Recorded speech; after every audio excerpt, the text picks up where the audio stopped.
Welcome to the Film Gamer Podcast, episode 30 overall, season 3, episode 23.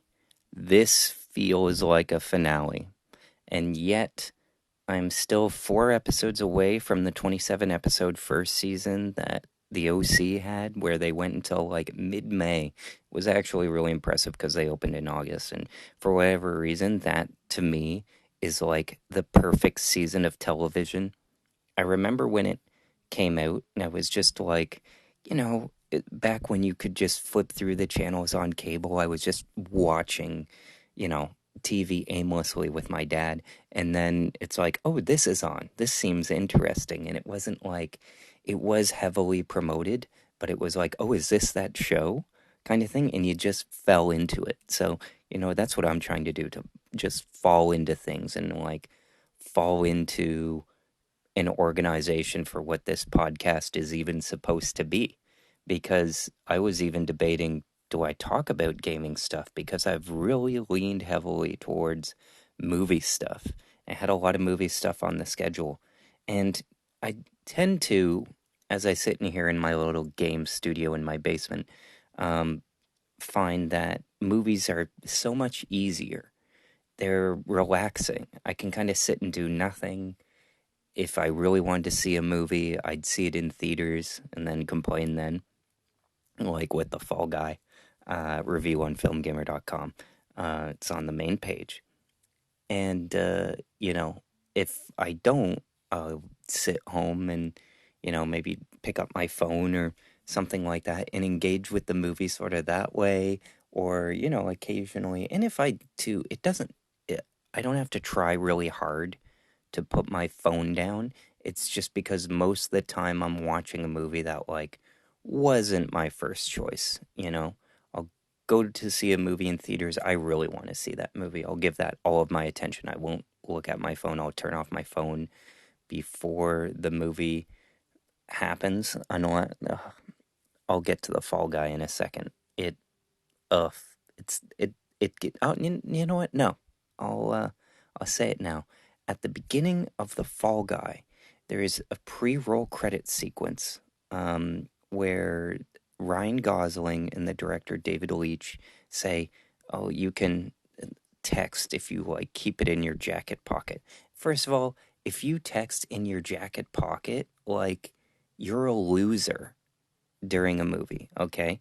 It doesn't matter, like, there's still the light coming out and stuff. Like, you're not an important person, okay? There's nothing that, like, is going to change in your life in the 2 hours between you watch a movie and don't watch a movie, okay? If you're expecting a baby to be born any minute, you shouldn't, go to the movie theater unless it's with your wife who is having the baby. But nothing in your life is going to change in the 2 hours, or now unfortunately 2.5 hours. Most movies happen in during the theater. Like nothing. Let's say an earthquake happens on the other side of the world, and it's a big earthquake, and you get texted about it. Is there anything you can do about it? No. Um, this is a grim example. But one thing that I think about, because you always want to think about what's the worst case scenario when I go to the theater that I would need my phone. And I always think of the Aurora, Colorado shooting of the movie theater that happened in July 20th, 2012. Around there, it was the release of The Dark Knight Rises. A guy who Jeff, I believe, referred to himself as Joker, which is ridiculous because the Joker wouldn't behave like that. Walked into a movie theater with an automatic weapon and just annihilated everybody in the theater. Just took a machine gun, shot everybody up, went out to his car, reloaded, came back in, shot the rest of the people up. It was a bloody, horrible scene, a preventable tragedy if America had any gun control. Of course, they are stupid in terms of government. And you know what? Actually, no, it's way more insidious than that. They aren't stupid because people know it's killing people, but it's not killing rich people. because the rich people can afford protection and are, as time goes on, more and more isolated from society. So it's just, the middle class and poor people. And, what demographic, if you think about it, usually target poor people? Um, Minorities. Minorities are the ones that are targeted as poor people because they're more economically disadvantaged. And the gun lobbies see that. And although that might not be their main intention, nobody's intention is to ever hurt somebody. Implicitly, tacitly, they allow it. Uh, and what happened was a guy had, you know, a big stash of guns, probably could have been caught at one point, wasn't, and killed scores of people in the movie theater. And I know this might seem insensitive, but using a phone didn't really help those people in that situation. Like, and by bringing that up, I just mean I can't think of a situation where having a phone would be helpful. I remember I made a deal one time when I went in with myself to see Fantastic Beasts and Where to Find Them. Was my, sort of annual movie that I go to sometimes at the end of the year. There's just well, I kind of want to see this movie. I like going to the movies. I'll go to the theater and see this movie. And it's always reserved for a movie that kind of is usually part of a franchise that um, I might like, or a brand or something. Like one year I saw Tintin. Do I really want to see Tintin? No, but it's a Spielberg movie, and I saw it in class growing up. I used to really like Harry Potter. Now, I mean, with the last two Harry Potter Fantastic Beasts movies, they were terrible. This was the last good one. And I made a deal with myself going in. It's like, I am so peeved all the time about situations. And when I went to the theater, I was just talking about what a terrible experience I had watching the first Inside Out. And, granted, that was a kid's screening, so it was like there was a family down there, and then there was a kid, running to the left, and then there was a guy just being obnoxiously loud, and then there was another guy on his phone, and those were the only people in the theater. So it wasn't a pleasant time. Really, the like, if you really want to go see a movie, go see it opening weekend, which is why I'm debating seeing Kingdom of the Planet of the Apes, which I think I will do. However, I will not purchase my ticket ahead of time. It's going to be a um, walk up business, just because you know Exhibitor Relations Company did a run through of movie ticket sales, not theater grosses, movie ticket sales, um, of what the Planet of the Apes series has done. It's always been a relatively like mid-range blockbuster, if that can even be sort of a thing, with Rise of the Planet of the Apes opening to 54 million and Dawn of the Planet of the Apes 3 years later opening to 72 million. That was a high point in the summer where the biggest movies were Amazing Spider-Man 2, we're kind of getting tired of it, and X-Men, um, which had come earlier. Days of Future Past had come in May, and there wasn't like a big movie occupying uh, the the weekend that Apes came out. If I can see here, going back almost 10 years now, to when Planet of the Apes opened to 72 million. I remember the hype for that movie was huge. And like Transformers Age of Extinction had happened, but it was in, week 3. So there was nothing. And then, the third week of July, when there isn't a Nolan movie, is kind of famous. Well, it's not famous at all. It's famous to me. It's known to me. Gosh, I'm so in my head, for being kind of like a grab bag weekend of movie releases where it's just kind of like three movies that might be sleeper hits but also terrible. To follow it up, like after the week that Dawn of the Planet of the Apes opened, it was The Purge 2, which is the best Purge movie, but still kind of not great. Planes, Fire, and Rescue, the better of the two Planes movie. I haven't seen it, but yeah.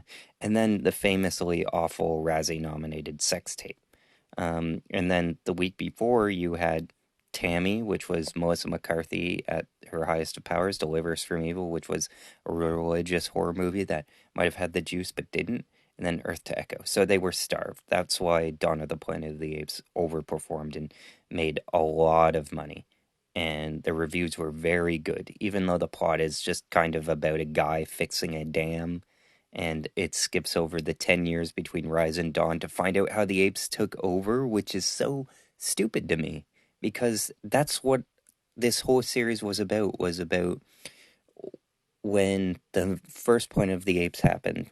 It's about a guy who goes to a planet that is filled with apes. And you wonder, how did it get like that? And then Rise is sort of about how the disease happened that, like, turned the tides, how humanity started to fall. And then it's like, great, can't wait to see how the apes take over. Dawn of the Planet of the Apes opens over the opening credits, which has a pan across the globe as the opening credits happen, as 10 years go by, and we hear the downfall of humanity, which sounds like a way more interesting, ambitious movie than it's 10 years later and most of the humans who are already sick have died and stuff like that. Um, a Quiet Place Day One is opening at the end of June, and it's like if you took that idea and it was designed by committee. It's about aliens attacking that are sensitive to sound, and they go into New York. And the set pieces look like they were like not done by anyone with like a human eye who's trying to tell a story. It's about somebody who's just trying to make sure the camera's pointed in the right place. Um, I believe the guy's name is Nicholas Sarnowski, um, if I'm not mistaken. It's one of those tricky to pronounce names, but I got it right, so maybe it's not so tricky after all. Anyway, he directed the Nicolas Cage movie Pig, which is an enjoyable movie, like a slow movie, but I've found myself bored by it, but then slowly more interested, and slowly more interested. And then when I'm at my most interested, it ends. But it's kind of like, okay, well, this director might have something here, even though it hangs it all on Nicolas Cage. So he gets picked to do A Quiet Place Day One, which is this big $100 million blockbuster. And ever since The Amazing Spider Man 1, when they needed to reboot the series and they just got a random indie director to do it, the Amazing Spider-Man 1 isn't a disaster. It's fine. Relative to the Tobey Maguire Spider-Man movies, it's bad. Um, but and it made less money than those movies, but on a balance sheet, it looks good because Hollywood isn't spending um, more money on a director than they should. So ever since then, uh, comic book movies in particular, but major franchise movies, have gotten indie directors who maybe have one film under their belt and are like easy to control, but have done like an indie film that kind of shows the director knows their ABCs.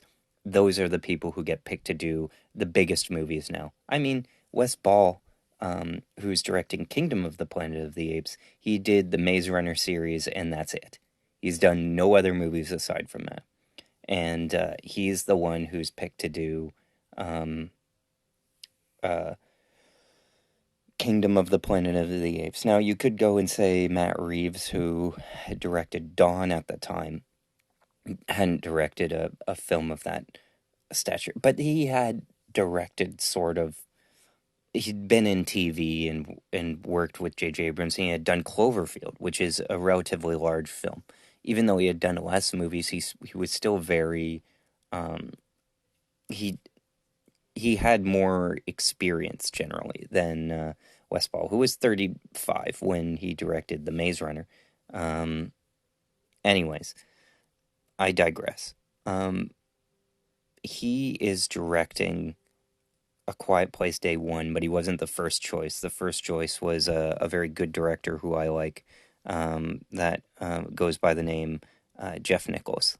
Um, yeah, uh, he did this movie that I watched called Midnight Special, and it's such a bizarre movie because it's basically like E.T. if the kid was an alien and had superpowers, but there is nothing like I've spoken about exposition before, and the interesting thing about like exposition when somebody's just giving information that's important to the audience disguised as natural dialogue. Um, the interesting thing is that Midnight Special has none of that. Like nothing is explained. It's all in progress. And it's you're like shown. So it's kind of like a mystery of what the heck does this kid do? What's the deal? And the movie is feels more like an exercise. But yeah, Jeff Nichols ended up making a movie that will be out later called The Bike Rider. The Bike Riders, sorry. Don't know why I said that. I knew what the title was. I was just flipping pages. Um, with Tom Hardy, and it's part of a biker gang. Um, of course, Tom Hardy can't hear a word he's saying, but the reviews for that movie, because it came out in Venice and Disney was releasing it under their Fox Searchlight banner, um, they ended up um, taking that and then selling it like they had nothing to do with it, and then they sold it to Focus Features, which is a division of Universal. So that's coming out in June, um, and yeah, um, could be okay. I mean, the previous movie that that guy Jeff Nichols did was Take Shelter, which is a movie I like a lot. It's about a guy who, played by Michael Shannon, his wife is Jessica Chastain, and he is experiencing like hallucinations that a terrible storm is coming, and they need to be prepared for getting a fallout shelter. So they're like a tiny family, and he basically because they're not rich, he pours all of their um, stuff into uh, he pours all of their resources financially into building this fallout shelter, and it's just about the toll that that takes. It's a good movie. I think about it a lot. So anyway, he did that, and then Mud, um, which is a Matthew McConaughey movie, just kind of like a Southern coming of age story. It's okay. I like the other coming of age story starring that kid who's in Mud, as well as a Nicolas Cage movie called Joe. And it's just weird because Mud and Joe came out, I swear, the same year. One starred Matthew McConaughey and one starred Nicolas Cage, and they basically had the same plot. And they're both pretty decent, but I like Joe better. Directed by David Gordon Green. But anyways, this guy Jeff Nichols does Mud, then he does Midnight Special, and then he does like an Oscar movie in 2016 that's basically like a TV movie. It's one of those movies that is so rote, so boring. I cannot even remember if I've actually seen it. And it's called Loving, and it's about like the first interracial couple back when it was illegal for a white man and a black woman to be legally married. Sounds crazy. Um, would be interesting. It's not. It's a boring movie. Like I said, it's a movie so boring I can't even remember if I've seen it. So this guy gets offered to do A Quiet Place because people are like, okay, this guy, I've seen Take Shelter. This guy knows relationships. He knows sci-fi.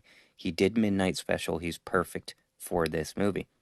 Um, he also did a movie called Shotgun Stories in 2007, which has a cool title, but I've never seen it. It's about a feud between two sets of half brothers following the death of their father in rural Arkansas. Maybe I'll watch it. But, anyways, this guy did filmmaking at USC. So he gets the offer to do A Quiet Place spinoff from John Krasinski. And that goes around a bit in development, and then it ends up not happening for whatever reason. Um, he dropped out due to creative differences, and the studio was looking for a replacement, so they hired the pig guy.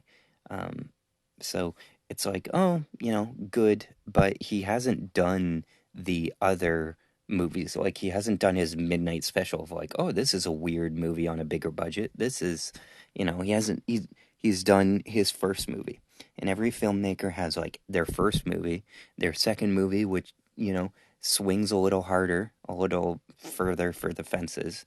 And then they have their third, like, centering movie that lets them know their stuff. And then they have like a fourth experimental movie. And then you hire them for the franchise because they can, like, think better, more creatively, and they've stretched their legs and stuff. Um, this guy hasn't done that. He's made one movie, and that's Pig, and this is his second movie. And from the looks of it, it costs like $100 million, but it looks kind of cheap. It stars, Lupita Nyong'o, great actress, Oscar winner. Joseph Quinn, who looks like young Robert Downey Jr., was in Stranger Things. And a couple of other people, Diamond Hansu, who was in the Quiet Place Part 2 and stuff. But it just doesn't look interesting to me.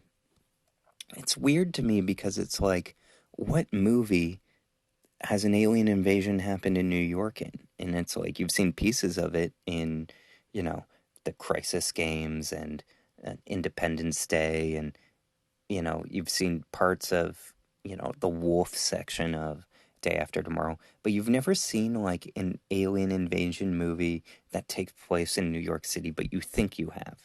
Um, you know, um, I Am Legend comes closest.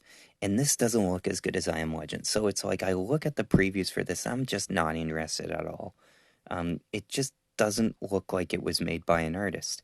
Now, you know, the interesting thing about the Quiet Place series is that I saw the first one, and it's like, I see what you did there, but John Krasinski ripped far too much off. And I didn't like A Quiet Place at all, maybe because my theater was a little too quiet.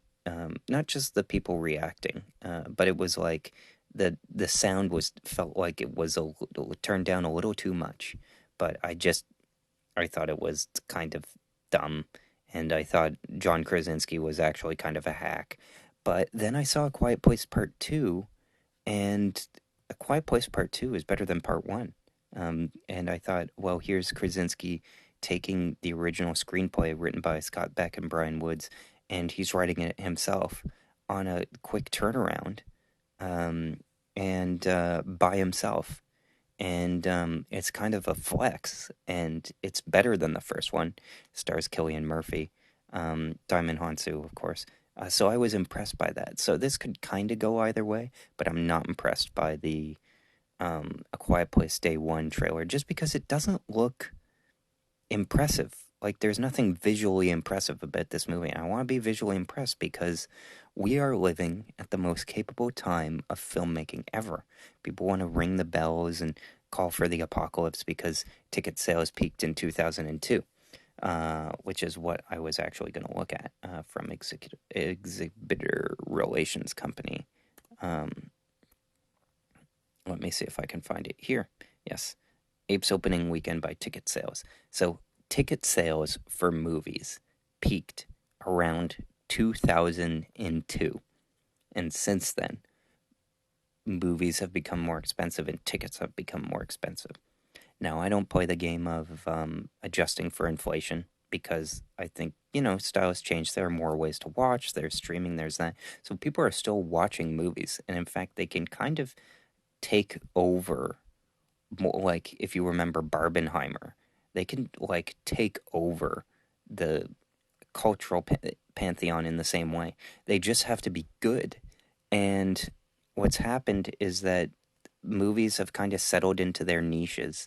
And I think also because, and there's 20 reasons to go with this, but there's like a contingent of young men who basically held up the box office during the pandemic, like men in their early 20s. This is true according to like box office polling and whatnot. Men under 25 and over 25 now to 35, so like my age. And they go to the movies. Like me as a hobby, I don't do much, but I go to the movies.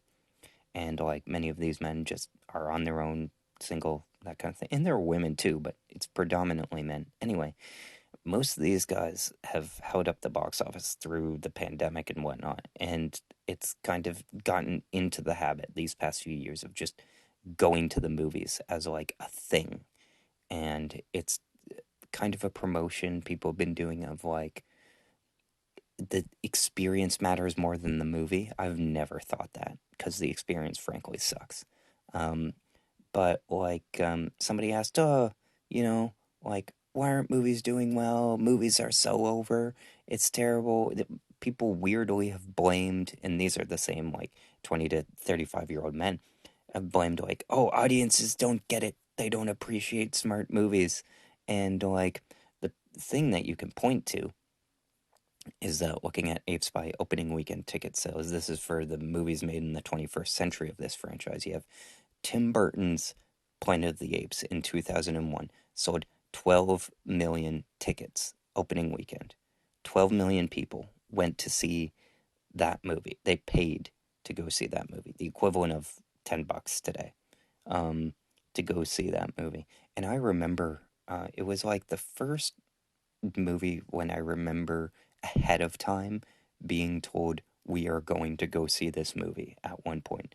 My dad said we're going to go see Planet of the Apes and Fast and the Furious. Of course, one's by Fox, one's by Universal. We get there, and on one screen it's Planet of the Apes 20th Century Fox with their other 20th Century Fox film, Dr. Dolittle 2, which my sister wants to see, and then um, uh, Jurassic Park 3 and Fast and the Furious. And it's like, well, we wanted to see Planet of the Apes more. That was like the big summer film. I remember seeing the preview. It's like from Tim Burton, the director of Batman. He's making his new big movie. And it's like, oh, cool. Like, I know what Batman is. This will be cool. It'll be like Batman. It'll be dark and flying stuff. Um, and so my dad took us to see it. At the last minute, we decided to. It's like, oh, I don't want to see Dr. Dolittle 2. And it's brought up, and I'm like, I kind of want to see Jurassic Park 3. Like, dinosaurs are cool. I hadn't even seen a Jurassic Park actually at that moment because it was too young for me. And this is less dark than the previous one. So we go see Jurassic Park 3 and Fast and the Furious, and I love it. But we don't end up seeing Planet of the Apes until later on, although we skipped a part of it in between because Jurassic Park 3 is edited to the bone. It's like 93 minutes, and Planet of the Apes is longer. So Jurassic Park 3 ends, change the radio station. That's what drive ins do. If you don't know what drive ins are, I'll tell you about it another time. But uh, you, we caught the end of it, and it's just kind of funny how these moments, and they happen in real life too, when you're watching a movie and you just are hyper aware of a certain moment in the movie. That's cinema. Like there's a scene, and it was on the biggest screen of the apes charging in uh, towards Mark Wahlberg at the climax of that movie, and it felt like an event. Like, keep in mind in this movie, everybody is dressed in full costume. There's no CGI. And so there's actual people there. Now I know there's sound, computer generated imagery and sound capture in the CGI performances in Kingdom of the Planet of the Apes, making it way more expensive. But the interesting thing, because Planet of the Apes did cost less than the 2001 Tim Burton version, did cost less than $100 million. It no, it cost exactly $100 million. Okay, but everybody in that movie is dressed in some sort of costume. The sets from movies from the 2000s are peak. Same with the 90s, even though it's a bit less in the 80s, and then CGI starts to take over and replace actual sets. Thanks to Star Wars and George Lucas basically proving that it could be done, and that it could save money when done properly, which now, true to Hollywood, they've basically, it's like the LED situation where LED lights are supposed to be more environmentally friendly. And what's happened is basically people use the money they save on LED lights to buy more lights. So the same amount of money is being spent um, because people are used to having that money for that thing, or because they're cheap and cool, they end up spending on backlights for the TV or something like that. Just it's allocated elsewhere. It's just oh, we could buy more, or let's buy more. And, that's what Hollywood does. It's just the natural order of things, I guess. But my point is, is that Planet of the Apes, when it was coming out, was an event. Like, it was in 2001, so this is right before Spider-Man comes out in May 2002. Harry Potter opens to 90 million in November of 2001. So, Planet of the Apes is like the second highest opening weekend of all time, I believe. Um, yeah, and there was like a toy line and stuff like that. Um, yeah, $68 million. Um, it dethroned Star Wars Episode 1 for having the best opening of any Fox film, and it was only behind The Last World Jurassic Park 2 for like the highest opening weekend. So, yeah, it was an event. Um, I'm trying to think. Uh, let's just see here, adjusting for inflation, what that is, what that would be equivalent to today. Um, Now I don't know how much it will work here, but I'm gonna do it anyways because it always takes me to the Canadian website. So it says 111 million. That seems kind of low. Doesn't doesn't seem like. Can I do the U.S. dollar? Thank you. Okay, U.S. price consumer. Okay, 68 in 2000 and fun in March 2024. Yeah, okay. What is it worth today? Okay, it's giving me percentages. I don't know what that is. Backflate calculator? Backwad? Like, what the heck is this? I don't know what that means. 119 million. Huh. Okay, so it's kind of funny because what's happened is, based on this, 119 million. The last movie to open to 119 million was Barbie, which opened to like 140 million, and um, what was it? Super Mario Brothers movie opened to like 140 million over like 5 days. It was like huge, like even big. Like it was expected to be big, and it was uh, bigger than that. So yeah, and so that was in April of last year. Barbenheimer was in July, um, and now I just want to see what the actual number is because it's driving me crazy. Are they actually going to.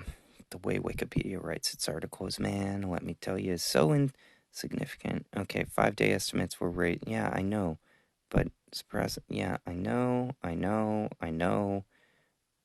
Ever. Okay, yeah. It over. Okay, I don't care what the global opening. I just want to know in North America. Okay, that's all I want to know. People tend to conflate, and this is interesting, um, North American grosses with a worldwide box office. And the thing is that movie studios take about 60%, 60 to 65% of ticket sales. The rest goes to the theater, mostly to pay for what they paid for the movie, and then, the rest is profit and concessions. And they usually only take that for 2 weeks and then they give it to the theater and the theater can like have it for free at that point or it's paid for itself at that point. So it's just kind of gravy. It's a very bizarre, net profit calculation.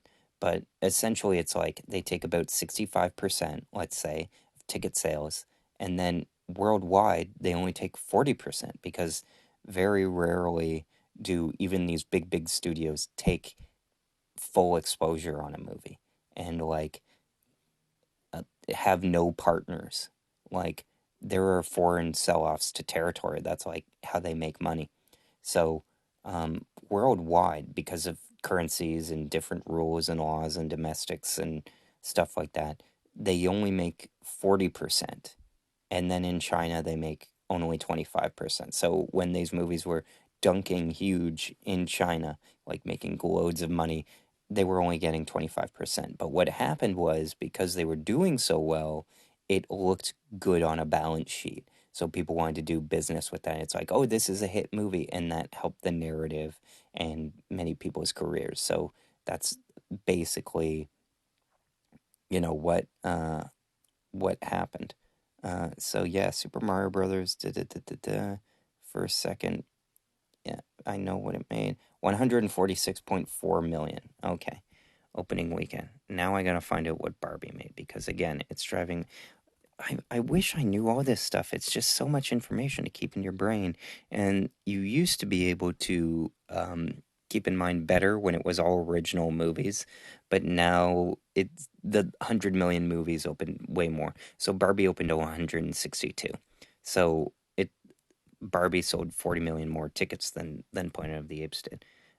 Now I want to find out since we're here, if I go to domestic here and then yearly, then I go to 2023, then I go to, because I have to do in year releases, Box Office Mojo does this thing where it's like calendar release. How much did this movie make for the next 365 days? And it's like, okay, I do not care if Barbie made like 600 million in its first 6 months and then after December 31st made 36 million. That helps nobody. Okay, it doesn't matter what calendar year it made it. It helps for people who work with that studio, but it benefits like no one else. So the equivalent of this is like Spider-Man Across the Spider-Verse opening weekend. Okay. Now, I mean, I guess I'd ask you, do you think that Spider-Man Across the Spider-Verse is a big movie? Because it doesn't quite feel the same. I mean, social media is going on, and I remember Across the Spider-Verse opening. I didn't see it in theaters. I waited till the end of the year to see it. I think it was the last or first movie I saw at the beginning of 2024 or the end of 2023. But that movie opened huge. Guardians of the Galaxy Volume 3 opened around there too. So, you know, it comparing to Planet of the Apes, it's just different because the more equivalent thing that I would say would be um, Top Gun Maverick, 126 million, but that is the feeling of what it felt like when it opened, of like this is an event. So yeah, 12 million people went and saw Planet of the Apes. It was an event. And everybody in that movie is dressed. Rick Baker, Academy Award winner Rick Baker, looks amazing. You kind of like it. It doesn't in any way seem less realistic. Like they look like hyper intelligent apes. So you know, as these prequel movies have gone on, I wonder. It's like, okay, when are they going to get to that story again and do the Planet of the Apes redo? But this one coming out, Kingdom, just feels like a spinning of the wheels, and I feel people detect that as well. Dawn, which I mentioned as like the previous high point of the new series, did like 8.8 million tickets. And then the very first one did 6.9 million tickets. The most recent one before this did 6.2 million tickets. And this one did 5.2 million tickets. So this sold 1 million less tickets than War for Planet of the Apes, but in dollars grossed, unadjusted for inflation, made like, oh yeah, you can play these games all the time. Like I don't ever adjust for inflation, but it's a good point of saying that like movie theater ticket sales peaked in 2002 when we had maximum balance of like hyper super blockbusters of like Harry Potter, and then you had at the same time, um, a bunch of original films, and that's the issue now. Like, what came out this weekend? Kingdom of the Planet of the Apes. You know what else came out? Nothing. And that's what we're dealing with. Um, it's just people have other ways to entertain themselves. Like you can sit on your phone, beginning to end of the day in your bed, and you know, kind of do nothing, you know? Like, you, uh, you can watch everything on your phone. You can watch TikTok, you can laugh out loud and have a good time. Although the more they change their algorithm, the worse it gets. The worse it gets. They're getting into brain rot mode now. But like, you had a good mix of like any given weekend you'd have like three movies opening every weekend. There's like a sort of big movie, a movie trying to be the moment, sort of sleeper hit, and then a movie that's like F all. Like who knows what this is. So getting into it, Kingdom of the Planet of the Apes opens to 56 million, in line with the most recent one, although a million less tickets sold, and that's fine. Some idiot on Twitter was trying to be like, oh, the overperformance of Kingdom of the Planet of the Apes goes to show that movies are back. And it's like, what? Like, what does that mean? Like, who are these people?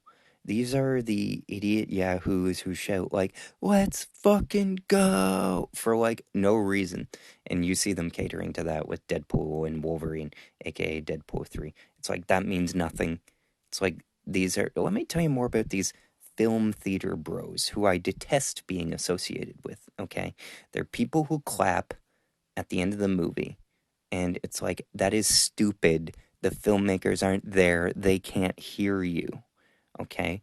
They are people who are like, cinema, go and support cinema by going to see Fall Guy, which is a shitty movie, but, you should support it anyway so that we can continue making original shitty movies. Like, what are these people talking about?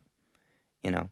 Um, I had somebody say, and I wasn't offended by it, but like, because I gave Fall Guy like 1 star, which you can read on my website, by the way, it's like a personal, like I'm making a personal attack on who? On movies? On Ryan Gosling? Is he gonna hear me? No. And it comes down to this thing that I mentioned before of like parasocial relationships. We see these things on our TV screens and on our phone screens, and we interact with them. We comment with others, invisible people who we will never see, and we go up and, you know, um, type out things and make TikToks and make Facebook posts and Reddit posts and Reddit comments and get downvoted. This takes up a huge amount of our time that we choose to, by the way, we're not enslaved to it. And we do it because it's fun. But um, it's a one-way relationship with the movie. The movie can't talk back. We will never meet the film directors. I've met one film director in my life at Toronto. No, I've met two actually. Um, and I saw his movie afterwards. Does he even know what I thought of it? No. Are we ever going to meet again? No. Maybe some filmmakers have seen, things I've typed out on Twitter because you never know who's watching. I remember one time Frances Fisher, who's like a working actress, been working for decades. She was in Titanic, by the way, and she followed me on Twitter, and I thought, oh, somebody pretending to be Frances Fisher followed me, and it's like, oh no, that's actually her. Oh, and she's probably unfollowed me now. Now I want to find out. Frances Fisher. I think I screwed up. The reason, like, I'm following her, is she following me? No, not anymore. And the reason for that is either I added her too many times, because it's like you try and treat social media like a real place where you talk to people one on one. Doesn't work like that. And people get bothered when they get added. So it's like, ugh, like, it's like shouting at somebody from across the room. They're like, oh, let me get away from this. The other thing was that I thought that Scott Eastwood had the name Scott Fisher, and that Frances was uh, it, his mother, but no. Scott Eastwood's mother is not Frances Fisher, although she was married to Clint Eastwood for a time, was another woman. So I confused her with another woman who her former husband was married to, and that probably did it. I was kind of vague in my tweeting and follow up after I realized I might have made a mistake. But yeah, that's why I'm no longer followed by Frances Fisher. Although I am apparently followed by 1,372 people on Twitter. Um, However, how many of those are real people, right? They're probably all bots. Not all, but like, how many of them still have accounts that are active? How many of them are monthly active users and aren't bots and aren't just like gimmick corporate accounts following people? There's like maybe 5. On Twitter, it's interesting because a lot of times I don't get responded to unless I'm responding to something. Whereas on Facebook, it's laid out so well contextually where anybody can comment on something, anybody can have a hit post, anybody can follow what somebody's saying and carry out a conversation, and you know exactly who that person is. Here, if I just go through my notifications, let's see, Dave Lee, who was arguing. Oh my gosh, he's following me up again. Okay, so Dave Lee is this guy on Twitter who is arguing me about the definition of sensationalism. Here's the example. Steve Buscemi was attacked in New York. This was reported by the Today Show. Um, the local 9 News New York said Steve Buscemi punched in the face. Dave Lee says 2 separate Channel 9 accounts reporting on the same incident. Very telling that the actual news account has the more sensationalist headline. This is me projecting here, but the actual news account, I'm guessing, is the local affiliate 9 News New York, not the Today Show, which is a syndicated talk show. So 9 News says Steve Buscemi punched in the face. That is accurate. He was punched in the face. Dave Lee is arguing because punched in the face is like sparks outrage more, that it is sensationalizing. It is a sensationalist headline. Sensationalism is when you drum up something bigger than it is at the expense of accuracy. You exaggerate. He was punched in the face. If it would be like sensationalism would be like Steve Buscemi sent to the hospital after being attacked, you know. Um, and the other thing that bothers me is the Today Show article. Steve Buscemi attacked in New York. It's like, how was he attacked? Verbally? Was he punched? Was he shoved? It's like, I don't know. Whereas the New York is more accurate.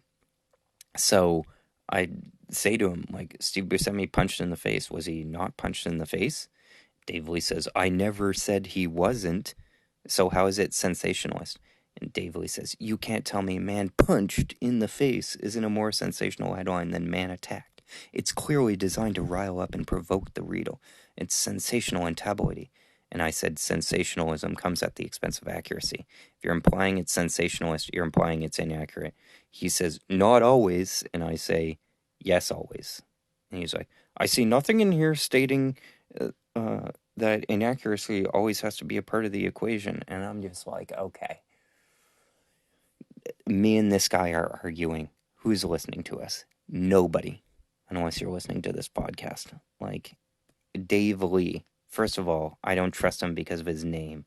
But, like, the reason I engage with him, and keep in mind he's from Australia. So, different culture there. He has, like, a few more followers than me. He has, 100,000, 140,000 subs on YouTube. So I figured, hey, why not continue with this guy? Like, when I get notifications, half the time they're not even by real people. It's like somebody with a celebrity in their profile. Like, this guy's name is Emilio. Okay, he's a real person. Gosh, when you want to make a point, it's okay. Untitled Colonel Sanders biopic. And his profile is a picture of Ron Howard. Now, if me and him were in a fight, which we wouldn't be because he liked my status, I'd look at him and I'd look, okay, he has less followers than me, and he's not showing his actual face. I don't need to argue with him. So maybe that's why I'm arguing with Dave Lee. However, I further get into here of like, okay, we're nitpicking here. Like, we disagree on the definition of sensationalism. Why do I disagree with his point? Because to me, he's using grammar incorrectly, and that hurts my soul. So, does this have anything to do with Steve Buscemi getting punched? Not really. We're arguing it's about something different at this point. So, yeah, a whole lot of social media is in a bubble, is my point. And that takes up a significant amount of, people's time. People live entirely online. There's this movement right now where this one girl named Haley Bailey, not even the Little Mermaid actress, but she went to the Met Gala. Well, she didn't go to the Met Gala. She was invited by E to cover the Met Gala pre-show. She wasn't paid for it. And she got her friend, who was like a fashion designer and stuff, to make her a nice dress. And then she posted about it on TikTok. The reference she made was to Marie Antoinette, who never actually said "let them eat cake," but is nonetheless associated with that phrase for some reason. I don't know. But she quoted it using the audio from the ultra boring Sofia Coppola movie, Marie Antoinette. And I guess the teenagers on TikTok saw that and said, she is insulting us. Vive la France. Let's have a French Revolution. Everybody decided to, everybody, like, I guess 100 people and a bunch of bot accounts, decided to unfollow her on TikTok, thinking that it will somehow spur social change. And it's like, gives me flashbacks to Coney 2012, where we all saw this inspiring, like, 30-minute short video that was mostly stock footage. And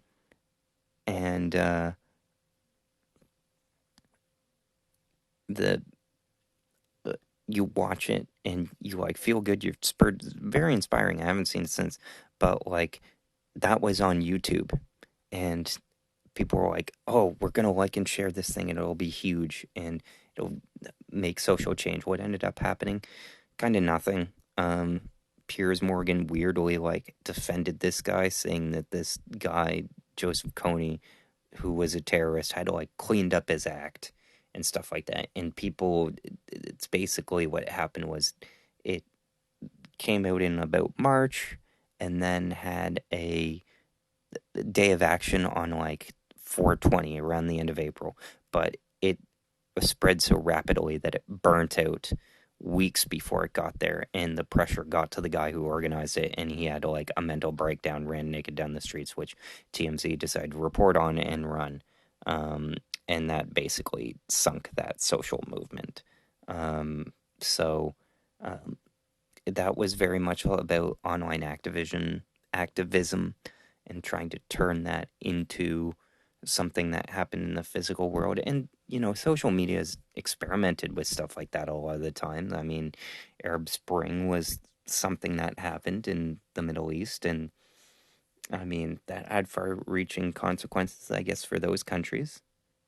You'd have to look up the Wikipedia article on it, but, governments changed. And, here, what has happened from social media, if you think about it, that has changed the face of the world. Really, like, you could argue Me Too, because people are more cautious now, but, like, even in Me Too, it's like, okay, who went to jail for Me Too?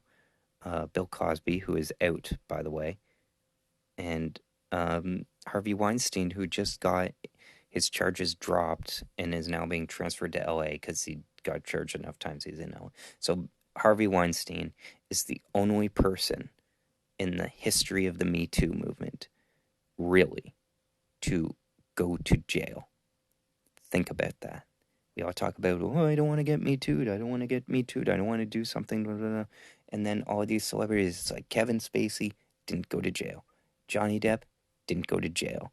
Bill O'Reilly didn't go to jail. And you think, like, oh, well, the worst of the worst would go to jail, But no, they didn't. Jeffrey Epstein was in jail for a short amount of time, and then he died under mysterious circumstances.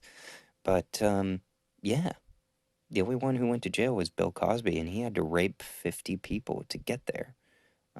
That's how terrible it is. And that was, years of women complaining about him and people speaking, in between sets about him and his behavior, and it was, like, well known. And it wasn't until Hannibal Buress, like, stopped in the middle of his act and just basically went on a rant about what this guy did, that then he was then popular enough to, when Bill Cosby wasn't popular enough, that Bill Cosby went to prison.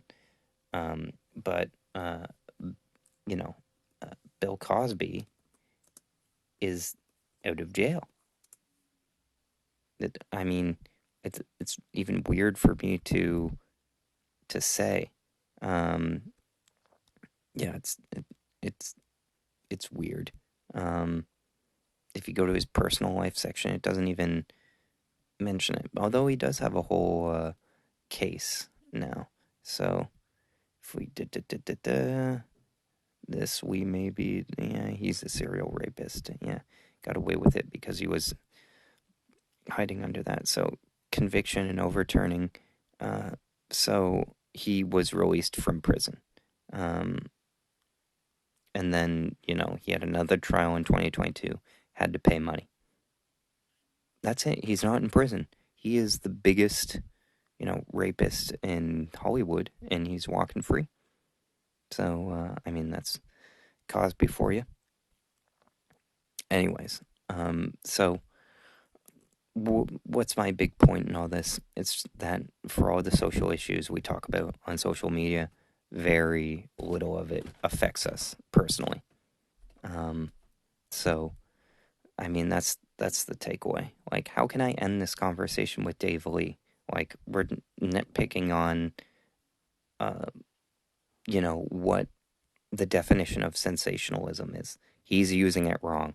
I can't prove to him that he's wrong because he's using, like, the Cambridge Dictionary. Like, basically, I would need somebody, a third party, to come in who's like a language expert and explain something. Um, you know, be funny if Kelsey Grammer was active and then came to my rescue just because his last name is Grammer. But yeah. Here the blues are playing, tossed salads and scrambled eggs. Hey, hey. But yeah, it's like a real life argument where it's like you say one thing, I say another, blah blah blah, and it's best for me to just not respond and leave it at that. So, Planet of the Apes opens. What else is opening? Nothing. A movie called Not Another Church Movie, which is a spoof movie I heard about today. Briarcliff Entertainment. They release a lot of movies. I've talked to the guy who actually owns that on Twitter. Briarcliff Entertainment. It's like a lawyer guy. I think his name is John Ortenberg or something, or Tom Ortenberg. Now I gotta look it up. You see, this is how my mind works. It's just, what's this? What's this? I look it up. Am I gonna remember it again? Probably not. But he does a lot of the recent Liam Neeson movies. So, anyways, I'd love to do work with him. Yeah, I was right. I nailed it. Tom Wartenberg. I asked him because when Deadpool got delayed, I said to him, hey, you should move Den of Thieves 2, which he has the release rights to. You should move that to May 3rd. And then he took like 3 days to respond to me. And then in that time, the Fall Guy moved to May 3rd. And then after it got moved, he responded to me, oh, the Fall Guy already took that date. It's like, yeah, if you hadn't taken 3 days to respond to me, like, you could have dated your movie on there. But, the world would be a better place if it listened to me, but, we don't listen. Nothing else opened. It nonetheless is special for a movie to get over 1,000 theaters, because I think it's hard to book a lot of theaters for something if you're not one of the major, 6 studios. There really isn't anything for me to report on here. I mean, Fall Guy dropped 50%. That's standard. Challengers dropped 38, lost a lot of theaters.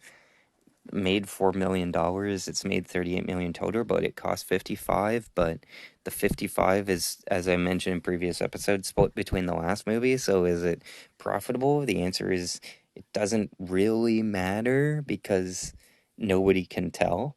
And it's a company owned by Amazon who makes such ungodly amounts of money. The balance sheet doesn't matter. If this was one of the traditional studios, it would. But it's made by somebody like Apple, who's so rich it's irrelevant as long as people are talking about it and there's engagement. That's what matters most. Number four, you have a movie that opened last week called Tarot, about tarot card reading. It cost $6 million, has made 12 so far, barely any promotion. But horror is profitable. If you're gonna make a movie, make a horror movie. They're always profitable. Most people who make movies, B movies, whatnot, they're always horror movies. Why? Because, oh, somebody died or somebody's in danger of dying. That's the ultimate thrill. That's the easiest thing to sell. Clear stakes, you know, that's why horror movies sell. They don't depend on actors, they depend on kills. How do people die? How do people get in danger? And all you need is like corn syrup, red dye, there you have blood, boom. You know, people like it. Um, Number five, Godzilla versus X Kong. Actually, it's kind of a weird title, but whatever. Special effects are great. I'm sure the movie is entertaining. Looks a lot like the last movie, so I didn't go see it. Number six, the religious movie Unsung Hero makes 16 million. I'm sure it costs less than that. Kung Fu Panda 4. Um, I'm not even gonna bother to look up the Kung Fu Panda ones. I've probably mentioned Kung Fu Panda too many times. But like they phoned it in and they got away with it. Civil War number 8 drops about 50%, still playing in 2,200 theaters. Doing okay, even though the per theater average isn't that high. It's made over its 50 million budget domestically and cleared it by some, so it's well into hit territory. It's made over 100 million worldwide, which is a good thing. Remember, this is A24's most expensive movie. It's performing great if you read my review on filmgamer.com, I mention like, oh, this is the kind of social thriller in the vein of Contagion and Prisoners, where it'll end up in the mid 60s or around there. And I was right. So good for me for being right. Uh, Star Wars The Phantom Menace re released, and sadly, the people who saw it as kids have grown up and now have opinions and are trying to convince you that Phantom Menace is a good movie. It's not. Has a cool lightsaber fight at the end and a pod race in sort of the beginning or middle. That's it. And it made so much money because it was so hyped. Um, a better director could have easily done a better job with it. But when George Lucas came to Ron Howard and Steven Spielberg and Robert Zemeckis to do the next Star Wars, they all said the same thing. You should do it, George. Meaning they probably had no interest themselves. And thus we got the Star Wars prequels, which have wonderful imagination and kind of nonsensical plotting. But they are creative. At number 10 is Abigail the Vampire movie, which I saw recently. And I don't have much to say. It's like a movie you watch on streaming. If you're with a group of people, hey, let's watch Abigail. It's watchable. Can't really complain. Who's who of character actors. Nothing super exciting about it, but nothing too boring either. People hold up in a mansion. They get locked in. People die in escalating fashion. The end. And by the way, the end is just kind of falls flat because it's one of those things where it ends and like a big character emerges at the end, and you're supposed to think like, "Ooh, this person," but it's a B movie, so they couldn't like spend it on like a known name. It's spent on somebody that I would know, but isn't like they could get Jeremy Irons or something, but they don't. Like Samuel Jackson wasn't available, like just get somebody that people know, not like a relative character actor or something. Anyway, the ending to that movie sucks because it like betrays its own logic, and it's like classic like they got bit by the vampire but it doesn't count this time, like that BS. Um Fun ride along the way, but cheats its own logic. Number 11, I also saw recently, Ghostbusters Frozen Empire. I was thinking about with that movie, which is the fifth Ghostbusters movie. It's directed by Gil Kenan, who directed Monster House when he was 30, which is the age I am now. And I was thinking about watching Frozen Empire, how this guy has made a Ghostbusters movie and he made a remake of Poltergeist, and none of those movies are as good as the original movie he made when he was 30, which was Monster House. So why doesn't he make original movies? Guess he can't get work. Um, Directing movies is hard. And you have the Ministry of Ungentlemanly Warfare, which was sold to streaming, so it's automatic profit for the most part. First Omen did well, 50 million, cost 35. Yeah. And then Pool Man at number 20. I probably won't see this movie, at least for a while, because it's supposed to be absolutely terrible. Opened at Toronto Film Festival, horrible reviews. Chris Pine writes, directs, and stars in it, and similar to the Jerry Seinfeld movie, it's like maybe he could have done one or two of those things, but not three. Similarly, Jerry Seinfeld shouldn't have directed it, could have starred it, or maybe he could have not starred in it and they could have picked someone else, but I would have preferred that he stars in it, gets a professional to direct, but get it. That's at least the thing from this. He actually had a good sense of humor responding to it of like, did I make a crappy movie? He said. And he's like, I watched it. No, I love it. You know? And then you have another movie that premiered at TIFF called Aggro Adrift, which is shot entirely in infrared. I kid you not, from the director of Spring Breakers. People who saw it say it's okay. And then you have The Dry 2, Force of Nature, The Dry 2. I watched The Dry 1. It was dry, as in boring. Nothing happens. Something threatens to happen at the end and then doesn't. Was a hit in Australia because it's about how Australia can burn to the ground due to drought and wildfires. IFC Films, they're having a good year. They did Late Night with the Devil, and they have a movie coming out called In a Violent Nature, which is just like a slasher movie. But it will be a good year for them because their movies are super cheap. They're not really that big on developing or development. Although I think they did do My Big Fat Greek Wedding, if I'm not mistaken. The first one. And that movie had a hell of a run. You see here. Was it IFC? Was it IFC? It was IFC. Yay. Yeah, that made like $241 million. They've never had a $100 million hit since. So, are they doing something wrong, or are they just keeping themselves small? Who knows? So yeah, that's the domestic box office. Next weekend is John Krasinski's film If, which stands for Imaginary Friend.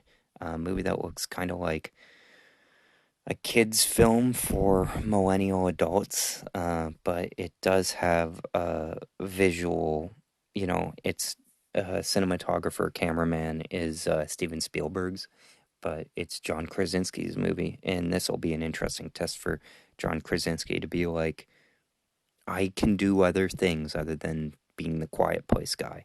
I will have a career as a director after this.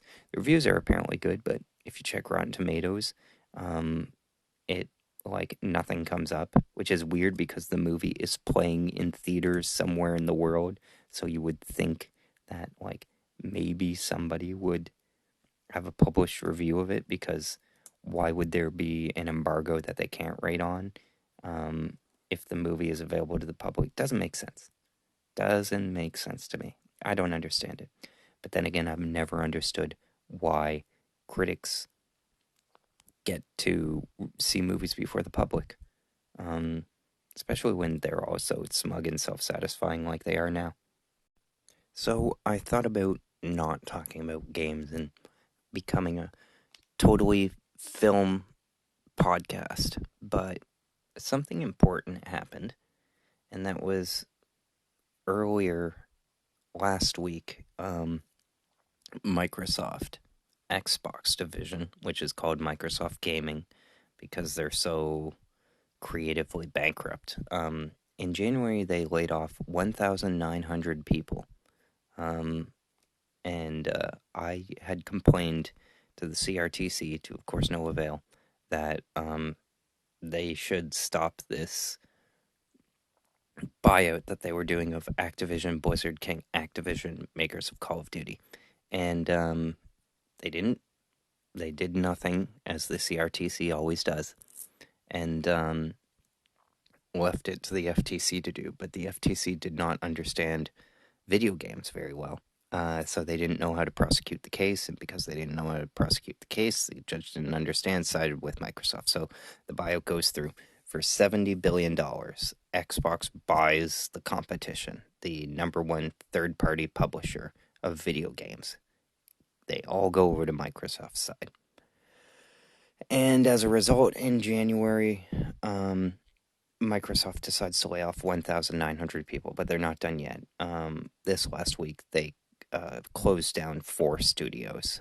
Alpha Dog Games, which is 12 people in Newfoundland, who made a game called Mighty Doom, top-down shooter that's on Android. They were still working on it to the moment of closure, which, by the way, they found out at the same time we did. They were not informed ahead of time. So they're closed. They're either out of the job, maybe they'll get opportunities to move to Redmond or Washington or one of the other Microsoft satellite sites for a job, or maybe they're completely out of the job. We don't know, but Alpha Dog Games in Newfoundland were pulling for you. They were bought out by Microsoft in the early part of the pandemic, around 2020, when they bought out Bethesda Games. So that's the end of that studio. How they could have helped further would be, just keep working on Mighty Doom and content updates. Or, what I would always insist, but this used to be a huge business before people got all IP sensitive, was work on, like, Fallout TV series coming out. What games come out for? Nothing. Everybody rushes to old games, but there's no new games to play. Put out a Flash game or something. You're 12 people. Like, now, that's something that they would have had to get permission to do and stuff, and they were already working on Doom. That was, like, their full-time thing. So that's basically what they had to do. They had in-app purchases and stuff. It was probably enough to, like, support 12 people. What I would do, and this is what Toys for Bob did, the people who made Crash Bandicoot, is when they were being bought out by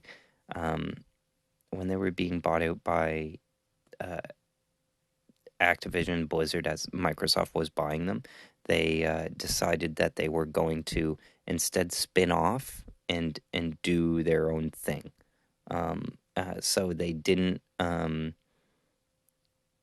they didn't get fired, they didn't close down, they went independent and spun off. It's kind of interesting. It doesn't happen that often where a video game studio decides, I'm going to go independent, I'm going to buy myself out and work on that. And basically they lined up a deal with Xbox, and Activision said, oh, we'd still love to work with you very much in the future, but we're going to work on our own. And that's what they did. Scary world out there, folks, with the changing landscape. We're walking among giants. How can a small studio survive? The answer is stay small and hope you don't get noticed and swallowed up. But yeah, that's what Microsoft Gaming did. They closed down that studio. And then Tango Gameworks. This is a Japanese studio that was founded by the director of Resident Evil 4 and the creator of Resident Evil, Shinji Mikami. They were a part of Bethesda. They made the Evil Within games, Evil Within 1 and 2. And then they had to deal with Microsoft to make Hi-Fi Rush. And they had to deal with PlayStation, though, to make a game called Ghostwire Tokyo, which they made. And it's funny that Microsoft buys out Bethesda because Bethesda had 2 games that they were contracted to do with PlayStation, that they had to honor those contracts. So Ghostwire Tokyo and Deathloop were those. And it's just so funny to me because it's like PlayStation was better at getting Xbox games released than Xbox was, because we know Xbox has such problems getting games released. This is because the same guy has been the head of Xbox gaming for the last 10 years. His name's Phil Spencer. And basically, what people attribute this to is that when Xbox One was released, the guy who was in charge, Don Matrick, who's Canadian, by the way, shout out to Don, he had this vision for Xbox that was basically it as a TV streaming box. This is like right as Netflix is coming out. And he's like, what if we turn Xbox into a streaming device where you just use it for watching apps and watching TV essentially? So, like Netflix and that, and you can snap between apps and buy movie tickets and stuff. Basically, stuff that we all do now because this guy was brought up under the Microsoft Services division. Microsoft is a service company, so what his idea was making a box that was always online, that would always connect to Microsoft servers, and they would then be able to collect information on us, and especially with the Kinect, and which is staring me right in the face, by the way, right now, the old Kinect, that is, and the new Kinect as well was always on and bundled with the Xbox so that people would have to buy this camera. And they just went too far with it and were too soon with it. And thankfully, they got slapped down and he basically got fired. And he was replaced with this guy, Phil Spencer, who marketed himself as a gamer. But in the 10 years since, a new generation has launched, which we're about 3.5 years into, in the Xbox Series consoles, which, again, terrible title. They can't name for crap. They have sold less Xbox Series consoles than Xbox Ones at the same point. You could go, oh, well, the pandemic and blah, blah. But, like, people were really wanting to game during the pandemic, and the Xbox Series S was perfectly fine available. It's just everybody realized that Xbox wasn't serious. They say, oh, we try everything to attract gamers. We tried Game Pass, we tried this, we tried that. But they've done everything except release games. And all they've done in the meantime is buy studios and not release games. So here they have right now Tango Gameworks, who released a game that they were contracted to release for exclusively PlayStation for a year. Exclusivity goes up, releases on Xbox. And then after that comes out, they come out with a little indie game called Hi-Fi Rush. This is a next-gen only game. It is the only significant game the Xbox Series consoles have. And it's a critical hit. People really like it. And last week they shut this studio down. And the head of party development, I think it's third party or first party, I'm not sure, his name's Matt Booty, allegedly said in a memo, we need more indie games. We don't need to do giant big games. It's like, well, you just closed down the studio that made you your only significant hit. How does this make sense? Another studio is Arcane Austin, which is the Texas satellite of an French video game developer who's been operating since the 90s that they bought. This Texas site was working on a game called Redfall, and they thought, yay, now that we're bought by Microsoft, this nothing project we're forced to work on can shut down. No. The only thing Phil Spencer did was cancel the PlayStation version of the game and had them continue making it, even though they didn't want to. And the game came out because Xbox, who doesn't release very many games, had nothing to come out in 2023. So they come out with this game. It gets horrible reviews. It's buggy. It's not ready. They continue working on it and doing updates for about a year. And they have Halloween DLC planned and hero modes and all that. And they're working on it up until like an hour before they're announced to be closed. They weren't even told that they were going to be fired or closed down.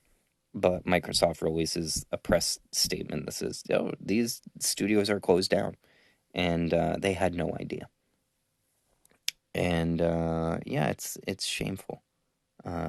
Basically, um, it's Microsoft has a massive communication problem because the thing about Microsoft, and you'd wonder like, why are they so careless about this stuff?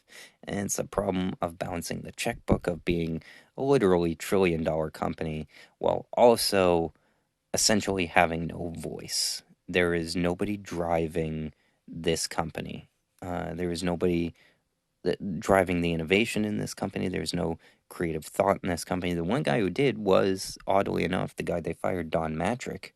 Um, and the guy who's in charge now is an incompetent leader who, prides himself on being a gamer, and you can find him on Xbox at P3. Um, and he's game, and he's a really nice guy, very personable, does the corporate speak thing well, but he does not deliver games. And it's just a shame because it's like I feel I would do a better job, and he hasn't. And the fact that they're buying up third party studios who could be making games for at least PlayStation or computer, and instead they're buying them for Xbox, releasing nothing and then closing them down. It's like the reason everybody was mad at EA 10 years ago was they were doing the same thing. Like they closed down a studio called Pandemic Games who made games like The Saboteur and like the Mercenaries games and just like fun AA games that were like about fun, unserious stuff. And it's like they had a cool mechanic or something, but they got closed down. They also made the original Battlefront games. Um, yeah, so a shame. And then Roundhouse Games, which was a development studio, which was folded into the Elder Scrolls Online. And these are 4 studios. Keep in mind, in 2018, Microsoft bought 4 studios. One of them was Ninja Theory. And what have they released? Nothing yet. They have a second game coming out, Hellblade 2. Um, you know what? I shouldn't say that because Ninja Theory did release like this game that not many people played. Um, they're a British developer, by the way. They developed a game called Bleeding Edge, um, which wasn't like a big hit really or anything. It was just like a Unreal Engine 4 game, online battle arena game. It was released like 2 weeks after the pandemic, um, and then nobody really heard about it. Xbox didn't promote it, similar to how they're not promoting Hellblade 2 now. It received mixed reviews, shut down 9 months later. But let me tell you, these multiplayer online battle arena games are a mistake. Um, all of these developers are trying to chase Fortnite, which is made by the people who make every game engine tool. I mentioned Unreal Engine 4. Epic Games made Unreal Engine, and they made Fortnite. So they know how to use the maximum amount of tools that we use for video games. And Fortnite happened to build over a long period of time. It has now been almost 10 years since Fortnite came out. If I go to Fortnite Battle Royale, oh, really? 2017. Early access, really? I always thought it was like 2014. That is odd to me. Free to play Battle Royale. Yeah, 2017. Okay. Fortnite Save the World. When did that come out? I know it was in beta. This is tricky because it's been in beta since 2017. Well, I thought Fortnite was older. Okay. Well, Fortnite is the only significant game from last generation, and it is so significant that it and Call of Duty Warzone, which is a copy of it, are single-handedly holding the generation back. I have PlayStation 4 and I have an Xbox One. I have no desire to get an Xbox Series or PlayStation 5 yet. And when games like Fortnite, like Lego Fortnite, there was a Star Wars update. Like last week, there was a Ninja Turtles update before that. Like, if I really want to play games, I can play it. Maybe I'll stream them too. But yeah, they're so significant games that still have a significant audience that people can still play on PlayStation 4 and Xbox One for. And when Microsoft is buying up third parties who would ordinarily make new games and shutting them down and not releasing anything, that's what's happening. So yeah, they close down all these studios, they buy up all these studios, close down these studios, um, laid off 1,900 people, and it's just this American attitude where the Japanese companies, Sega, Nintendo, and Sony, do well, are humble, make changes, learn from their mistakes. Like the PlayStation 3 did not launch well. It was super expensive, was super difficult to program for, but they learned and they released games. I mean, my recollection is that, like, my brother got an Xbox 360 in high school. Everybody had an Xbox 360 first, and it was where you played with your friends. And the shooting stuff was fun and cool, but I wanted to play Killzone. So I saved up for a PlayStation. I didn't get a PlayStation until about 2009. So this is about 4 years after the Xbox launches. It's weird to think that it launched in 2005, but they wanted to get there early, a year ahead of PlayStation, and they did. And the PlayStation launched, and then it was too expensive and stuff. But everybody had gotten an Xbox and played the games and stuff. But then when it got to like in the 2010s, the second half of the generation, people started getting PlayStations because Uncharted 2 had come out, and it was like banger after banger of like God of War 3, Uncharted 3, Motorstorm 3, Resistance 3. And these are like 20 different studios that they have. SOCOM 4, you know, they would have something like every 3 months at least, sometimes like weeks apart. Like SOCOM 4 came out in April 2011, and then they were also having Infamous 2 2011. Like they had so many that I can't even name. And Xbox around that time just started to patter off. They had the Kinect, which I ended up buying because I thought it was a really cool concept. I still have to finish Child of Eden, which I found at Chumley's like last summer, and I played through. But it makes you get up and move, and that's exhausting. But they coasted on that Xbox, and what happened was, even though Xbox had a year head start, uh, PlayStation 3 ended up surpassing the amount of total hardware sales that Xbox had, over 85 million or something. And Xbox drifted down to number three. I was really rooting for that, by the way. I was really happy when PlayStation. But the takeaway from that is that PlayStation learned, and I feel it's something within Japanese culture because another loser console that I have in front of me right now is the Nintendo Wii U. Nintendo Wii was a hit, opened up gaming to be accessible for everybody, divorced parents alike, and everybody who got one, who ended up having divorced parents, got a Wii, which is a lot of people. And then people also got it as a secondary console too. But they had a huge hit, and they decided to come out with not the Wii 2, but the Wii U. Was this like just an extra controller? Was it a second console? That people didn't know. And the marketing was so confusing that the console didn't end up selling. And they decided to, about 4 years after that, to cut off the head of the Wii U, after which I had already bought one, and come out with the Nintendo Switch. And they basically took the development of Legend of Zelda Breath of the Wild and ported it over to uh, Nintendo Switch. Boom, that was their launch game. Not many people had bought the Nintendo Wii, so boom, they come out with the Switch. And then that fall, they have the new Super Mario Odyssey come out. Huge hit. And then they have a whole back catalog of games from the Wii U that nobody played, that they just port and port and port and port.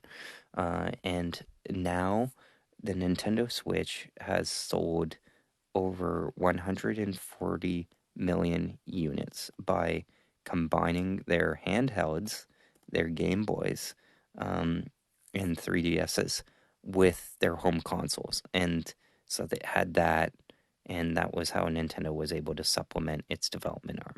So it's 20 million away from topping the PlayStation 2 of most amount of consoles sold ever, which was the peak, and that was in the early 2000s. And the problem is, to do that, they'd have to cut price, which price cutting, particularly in the video game console space, is like non existent. Like, there was a time when the PlayStation 2 was $99 and they were selling it new, $99. And I guess that won't happen again. It was like 120, and it would get a price cut and a price cut and a price cut. Like, I think the PlayStation 3 got down to about, I'm trying to think here. Like, the Xbox got down to like 199. The PS3 got down to about like 250 or 199. I want to see here, um, if it was, say, sales and production costs. We get down. Da, da, da, da, da. Each unit costs, it costs Sony like $240. Now, game console prices, I mean, they're still too expensive for me. I mean, I could afford one, but there's no games for them. Um, so that's why I don't get them. But like, they're over $500. And the reason I got a PlayStation 3, which was like $560 or something like that, might have even been like 660, but I wanted the 160 gigabyte model. But I wanted it because there was Killzone 2, looked completely different than Killzone 1. Still to this day looks amazing. There was Heavy Rain, interactive drama. What's that? It's a serial killer video game. I don't know how to play that, but I want to. And then Uncharted, oh, it's like an Indiana Jones game, except like a better plot or something. Okay, cool. And then, you know,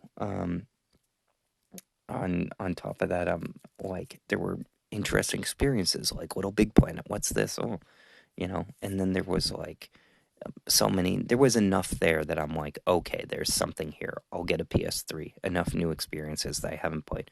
PlayStation 4 largely coasts off of the end reputation of PlayStation 3, and then PlayStation 5 is just the remaster machine.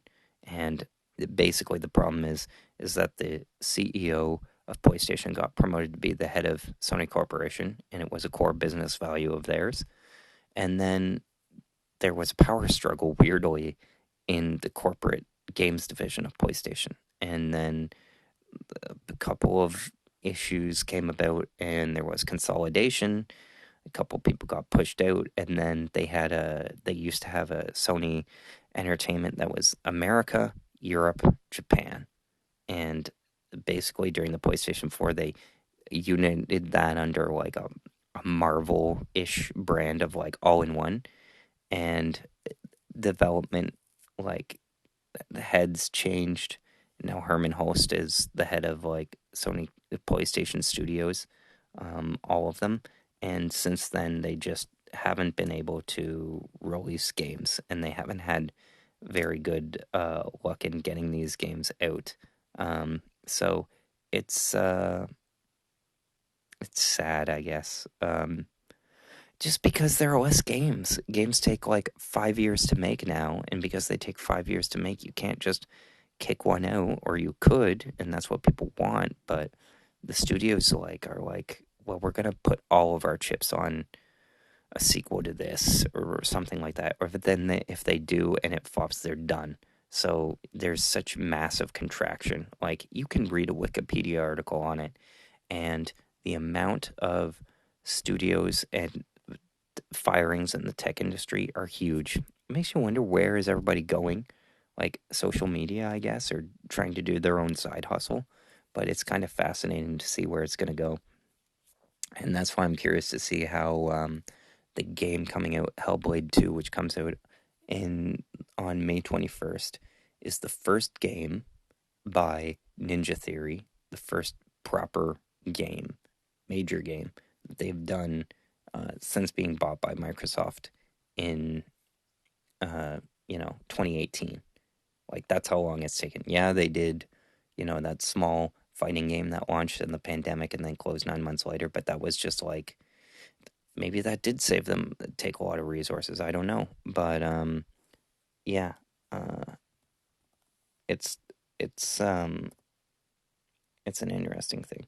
Um, but the managing director of Guerrilla Games, who like made Killzone and stuff, got promoted to be the head of PlayStation Studios, and since then he arguably, I'm opening to hear arguments, hasn't done a good job of releasing a lot of games, but it doesn't matter because Xbox is flopping so hard. So, will this game coming out, Hellblade 2, save them? Hellblade 1 was a PlayStation 4 exclusive when it launched on PlayStation 4, digital only, and then on on PC as well. Um, so, I really liked the first one and I got it digitally on PlayStation. Really enjoyed playing it, but now that they're owned by $1 trillion company, what's the excuse for not for having a digital only release? I don't want this game to be, I can have it be tied to a platform, but I don't want it tied to an account because an account isn't real. It's just numbers. So I don't want to buy that um, because it's like I'm buying it and putting it in a wallet that I don't even own. A disc I can have, I can hold on to. It can be a memento. I can sell it. I can give it to someone else. But downloading it on a console that just it doesn't have a value proposition for me. So I'll wait for a physical release if there is one for Hellblade 2: Senua's Saga, which is about psychosis. Um, the first one was about that. They take it deadly seriously in that British way. Um, but the first one was my favorite game of 2018. You can actually read my review of it on filmgamer.com. Um, and that was a good double A, like 6 hour game. And this next one is a 6 hour game. It just cost a hell of a lot more. Um, so yeah, I'm looking forward to it. But like when I turned on my Xbox One in November, there was a pop up, and I paid over $500 for Xbox One, not for it to be a pop up machine. So I won't. I'm stuck because I want to play that game, but I don't want to spend the money to get it. I spent money to get my brother an Xbox Series S. That's cool. Um, but yeah, maybe I'll get into PC gaming or something. But I love physical, like I just being able to lend something to somebody, even though you guys know my origin villain story of like two of my friends taking games from me and never giving them back. But it's just being able to have it, like I can go and trade it in or something. You can't trade in a digital game; it's just less value. So yeah, that's my video games section. Um, so top 10 anticipated summer releases. I've already talked about Hellblade, um, but I'm just going to go through my most anticipated um, titles coming out in movies and gaming for this summer. So, Twisters has. I saw the preview for this during Fall Guy, and I'm not as excited as I was for the first trailer. There's not a single exciting moment in the trailer, and it's the Quiet Place scenario where it's like they got somebody, in this case Lee Isaac Chung, who did the movie Minari, great dramatic movie, to do a blockbuster. And it'd be cool if he grounded it in some kind of like human family drama. Um, that's the secret sauce there. But instead, they're like, well, we'll make an action movie, and this guy will be like a hired gun. And looking at it, it has some interesting like Hollywood executive ideas. And I really like the first Twister from 1996 with Philip Seymour Hoffman, Alan Ruck from Succession, Bill Paxton, and Helen Hunt. But the problem is that this is a sequel, and everybody I talk to about this movie, excuse me, thinks it's a remake. And I realize the issue is Helen Hunt is in the original. She wrote a script and went to the studio for the sequel. They had no interest in it. But like she's nowhere to be seen in the sequel. So how is it a sequel if none of the actors are there? It's like an anthology sequel. Those are the things back in the day, like Final Destination, again, works for horror, but like a movie where none of the original actors are in means that the studio was like cheap. In this case, the studio isn't. Like, there's two studios. There's Universal Pictures and Warner Brothers. Warner Brothers has the international rights, Universal has domestic. The people who made it were Steven Spielberg's company, who made the first one. Spielberg pretty much parked at Universal, although they can't successfully market any of his movies like Paramount used to, or even Warner Brothers did for Ready Player One. So it's an interesting twisted right scenario where two major Hollywood studios are making this movie. The studios behind Barbenheimer, Warner Brothers doing Barbie, Universal doing Oppenheimer, and they have twisters in that Christopher Nolan spot. The second trailer is like uninteresting, and it's like it stars a lot of interesting up and coming actors. You have um, Glenn Powell, who was in Anyone But You and Top Gun before that. You have Anthony Ramos, who was in A Star Is Born and less exciting Transformers 6, but hey, he's like third build. You have Daisy Edgar Jones, who was in Where the Crawdads Sing and Normal People. Where the Crawdads Sing, not a good movie, great book, but good enough plot that you can watch it on Netflix and be like, interesting. And then, the Sasha Lane, who was in Utopia, which was an interesting movie. American Honey, which people say is a very good movie. I haven't seen it yet. Directed by Andrea Arnold, who did second season of Big Little Lies on HBO. Um, so you have a good cast of like young people. You can do the romantic thing again with Glenn Powell and Daisy Edgar Jones. They did with Bill Paxton and Helen Hunt. But in the trailer, I don't know why Hollywood does this. And I refer to it as post Frozen, but after Frozen came out, it was such a hit that the twist of the movie being the real love was like love of siblings getting through it, and you didn't need a man love. That sort of coupled with Me Too basically erased romantic subplots from being in movies. So now there's a big hole where romance should be. And it's kind of funny because all of the like you want to know why Anyone But You was a big hit. It made over 200 million on a $25 million budget and is by many accounts a bad movie. Like it's a bad movie that I even enjoyed. But it's because people want to fall in love. They want to see that. I mean, it violates one of the many complaints people have about um, movies today is that like all of the actors are like robotically handsome, like they've worked out to be the best looking they will ever be. Even the old people who get like nips and tucks, and plastic work and that kind of thing, they don't look like real people. Even from you and me, they don't look like real people. I was so surprised when I saw Civil War of like, hey, Kirsten Dunst looks like a real person. Cool, you know. Does Kaylee Spenny? No. She's just like a super hot girl in her 20s. Does the guy who played Pablo Escobar? No, he looks like a hot Brazilian guy, super tall. You know, Kirsten Dunst is the girl that I know that's in my neighborhood. You know, movies don't have that anymore. So that's the issue. But the reason why Anyone But You triumphed, despite having those robotic, weird, hyper skin pulled back, super fit people, um, is that is that people want to fall in love, and that's what's missing from movies. Like, there's a love story in Planet of the Apes from 2001, and it gives the movie a connective tissue between like what's happening in the dialogue scenes and what's happening in the action scenes. Because in the dialogue scenes, you're always wondering, like, are they going to get together? Are they going to kiss? Are they going to make out? Are they going to have sex? In the action scenes, you're like, well, one of them, if any one of them gets hurt, it will affect the other, you know, emotionally. It will provide. So they're super useful, and Hollywood just kind of exercised them.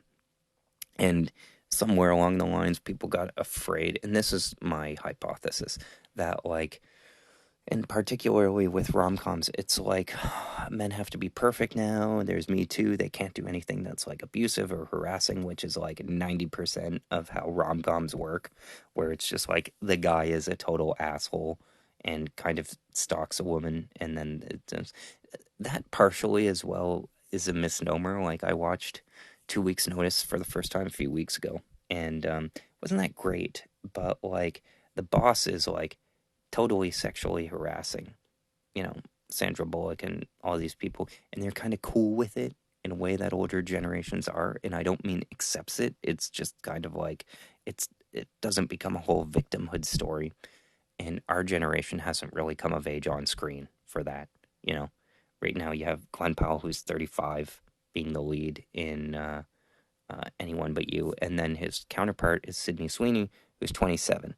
And this YouTube channel that I watch, Broy Deschanel, um, put up this point of like most popular rom coms happen with girls in their 30s because there's the sense of the ticking clock of like they have to get their life sorted because if they're in their 30s now and they have their career and they have no time for like a man, then they're going to be a lonely cat or lady for the rest of their life, which is in some ways a patriarchal reinforcement, but in many ways true. So the issue with that is that Sydney Sweeney is 27, and like there is no ticking clock for her. She's going to be hot for like another 10 years, and like medical advancements, blah blah blah. I'm not going to get into that because movies don't, but it's like she's too young. She's in the eyes of many a child that like um, even though she's an adult woman, there isn't like she's not an established career woman. She's too young for that. She's like old enough to be the, Judy Greer, friend on the side. But like she's like university aged in the way of like Hollywood looks at older actors.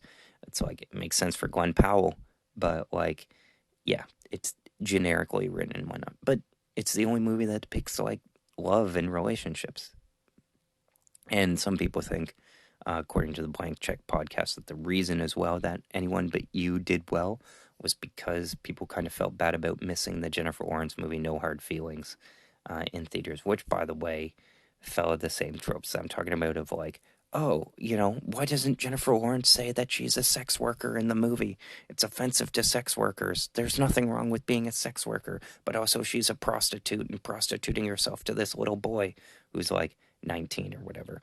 And Jennifer Lawrence is like, well, we're not saying that it's okay. Like, that's the politically incorrect part of the humor of like all humor is politically incorrect, um, for the most part. Where it's like we can accept that somebody is doing the wrong thing and still laugh at it. That's like the moral conundrum these always online people tie themselves up into knots about.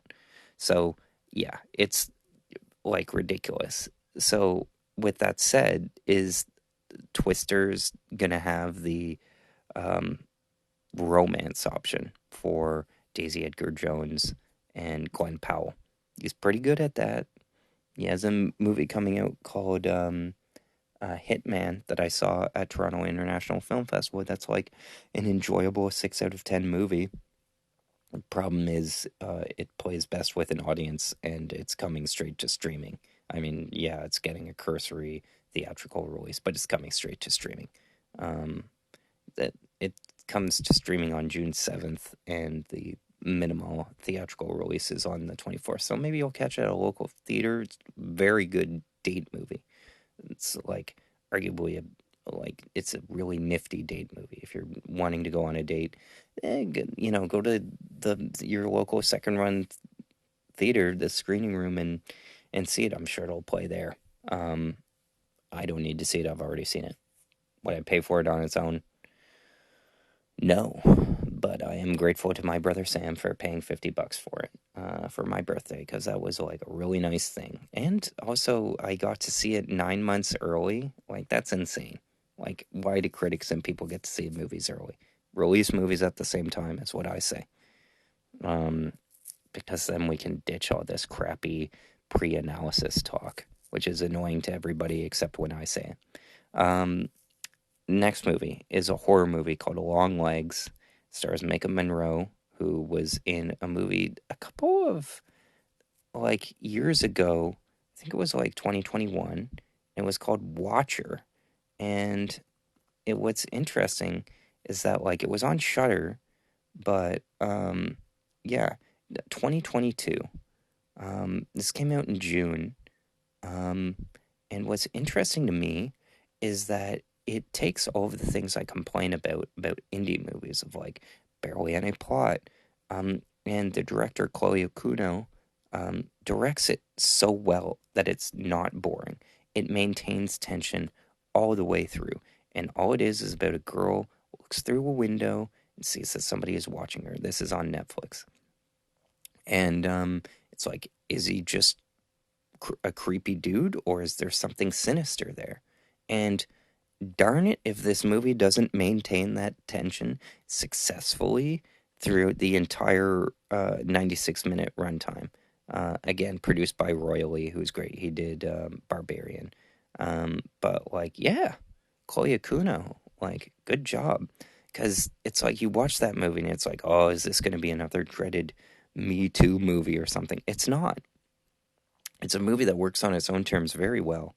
um, Watcher on Netflix. Pretty solid film. I got to it because I saw the trailer and I'm like, oh, another one of those, like one of those uh, tell, don't show horror movies where nothing happens until the end and that kind of thing, boredom. No, this is just a well done movie. My dad saw it first and then said, I watched this movie and it was really good. But then again, my dad's never been, you know, it's a I routinely forget it's a different generation. He's not a wussy about like social pleasantries and stuff that like our generation exchanged about being polite. If he watches a movie, like he'll get annoyed if, you know, Kristen Stewart said this of like these man-hating movies, you know, that seems like are written by, some women in their 30s or so now who are becoming popular writers that seem to have an axe to grind with men in general, because they want to be some kind of social hero or something. We get some of those movies, but for the most part, my dad and his generation is used to seeing movies where, like, you can watch something as like a one-off and not take it with you to like other movies. Um, One movie I saw was Never, Rarely, Sometimes, Always, that I always refer to. And it's about a girl who travels to get an abortion, and every single guy in that movie sucks. Like they're terrible, and it's just them being like insidious, and they don't really do anything. But it's like, oh, how torturous it is being a woman in a world of men. But that's like the point of it. But it also like serves the plot in a way. It's not just like in another Glenn Powell movie that's on Netflix that I hate, called Set It Up, the most generic title ever, and that just has Glenn Powell's character be kind of shitty because the plot needs him to be, or else the movie's over. Um, and he kind of makes it work because he's a decent actor. But it's like dumb. That was a movie where the writer, it felt like the woman had an axe to grind with like some ex she never got over, similar to my triggering toxic film discourse article about There Will Be Blood. Um, so yeah. Anyways, Mick Monroe, she was also in a movie called The Guest, and she was in a movie called It Follows. All horror hits. And usually, like, actors are in, like, horror movies and they try and make it drama or they shift into Christian films or something like that. She is stuck with that, and she is the Scream Queen. People like to say Scream Queens when, like, an actress is in one good horror movie and then, like, they get to keep that title. No, you gotta be Jamie Lee Curtising it and, like, continuously be in horror and be in not just any horror but good horror. And this girl has. In this, she plays an FBI agent who is tasked to do an investigation. And my guess is, going by the other person billed in the movie, Nicolas Cage, who we haven't seen on screen, in a series of very viral, um, like, if you look up the teaser trailer for Longlegs, it is unsettling. Just unsettling image after unsettling image. Very disorienting. It places the camera in a still part, which in horror looks so effectively, like, because it traps the viewer, you can't move, and then shows something in the middle distance that goes on, and somebody, like, something unsettling, but you don't know what you're looking at, and then something awful happens. And it's just like that scene in Psycho that lives up to the hype for me when you discover Norman Bates's mother in the basement, and then she freaks out, hits the light, and then you hear a scream, and it's like, but if the mother is already dead, who's screaming? And then you see the shadow coming, and you see Norman Bates's mother, and it's one of the few times, Jaws is another one, where the visual image catches up to what you were thinking in your head as horrible and capitalizes on it in a perfect way. So the guy who played Norman Bates in Psycho was uh, his last name was Perkins, uh, Anthony Perkins. He had a son named Osgood Perkins. Um, Osgood Perkins is the director of Long Legs. How about that? So, the son of the director of Psycho 3 and the star of Psycho 1. I haven't seen Psycho 2 or 3, but apparently they're actually surprisingly good, particularly the third one. I'll have to watch it before this, but yeah. If you don't know who Osgood Perkins is, he did do a movie. I didn't like it that much. It was called February, and then The Blackcoat's Daughter. Um, and then he did I'm the Pretty Thing That Lives in the House. Um, that was on Netflix. And then he did a horror adaptation named Gretel and Hansel. Um, so I kind of wonder, um, interestingly, like, does he have the juice for this? Because, The Blackcoat's Daughter, I watched 20 minutes of it, and I'm like, I don't want to, like, even though I like Emma Roberts and I like Kiernan Shipka, um, and it premiered in Toronto, and it was, like, filmed in Ottawa, um, I, or Kemptville, to be specific, um, I'm like, yeah, I, I don't want to see this, um, so I turned it off. So I'm wondering, are all his films like that? Because I haven't seen Hansel and Gretel. It got mixed reviews, but the campaign for Long Legs is super effective. So just search Long Legs. It comes out in July. Um, it's looks unsettling. It could be a huge breakout for horror, if he has the juice, or it could be one of those tell don't show horror movies. But yeah. Um, Next up is Furiosa. This movie is opening at the Cannes Film Festival next week. Reviews are already out because they are so good. This is the follow up from the director of Mad Max, George Miller, who also directed Happy Feet, um, and Babe, Pig in the City. Um, he's had an interesting career.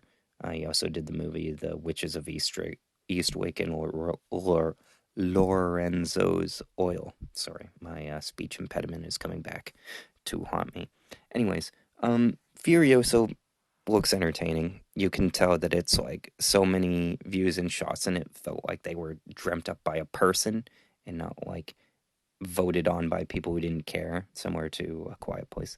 Um, so I'm into it. The problem is that like Mad Max Fury Road looks amazing, and this movie looks like digital green screen garbage a bit. The people who seem to think that there is no change between this movie and the other movie are blind, and stupid. It uses digital photography. Everything is flatter now. Digital photography can be used well, but it's just like, the special effects don't look good. Like, they just straight up don't look good. They looked amazing were Oscar worthy in 2015, which, by the way, Mad Max Fury Road was so acclaimed it won 6 Academy Awards. Mad Max Fury Road, and it was nominated for both Best Picture and Best Director. It was like highly, highly, highly acclaimed. It was named one of the top 10 films from the American Film Institute. Um, it won Best Film from the National Board of Review. Um, it was nominated for 10 Academy Awards, winning 6. Um, yeah, and then people also discuss its feminism, which is very like super bare bones. The woman who wrote the vagina monologues, Eve Ensler, was a consultant on it, and was just kind of like, "Hey, here's how you know You should do your female characters here. And they listen to him. And what's amazing is you wouldn't know that watching the movie, but the subtext is there if you want it. So, like, for a movie that is a follow up to a film that won Best Costume Design, Best Film Editing, Best Makeup and Hairstyling, Best Production Design, Best Sound Editing, Best Sound Mixing.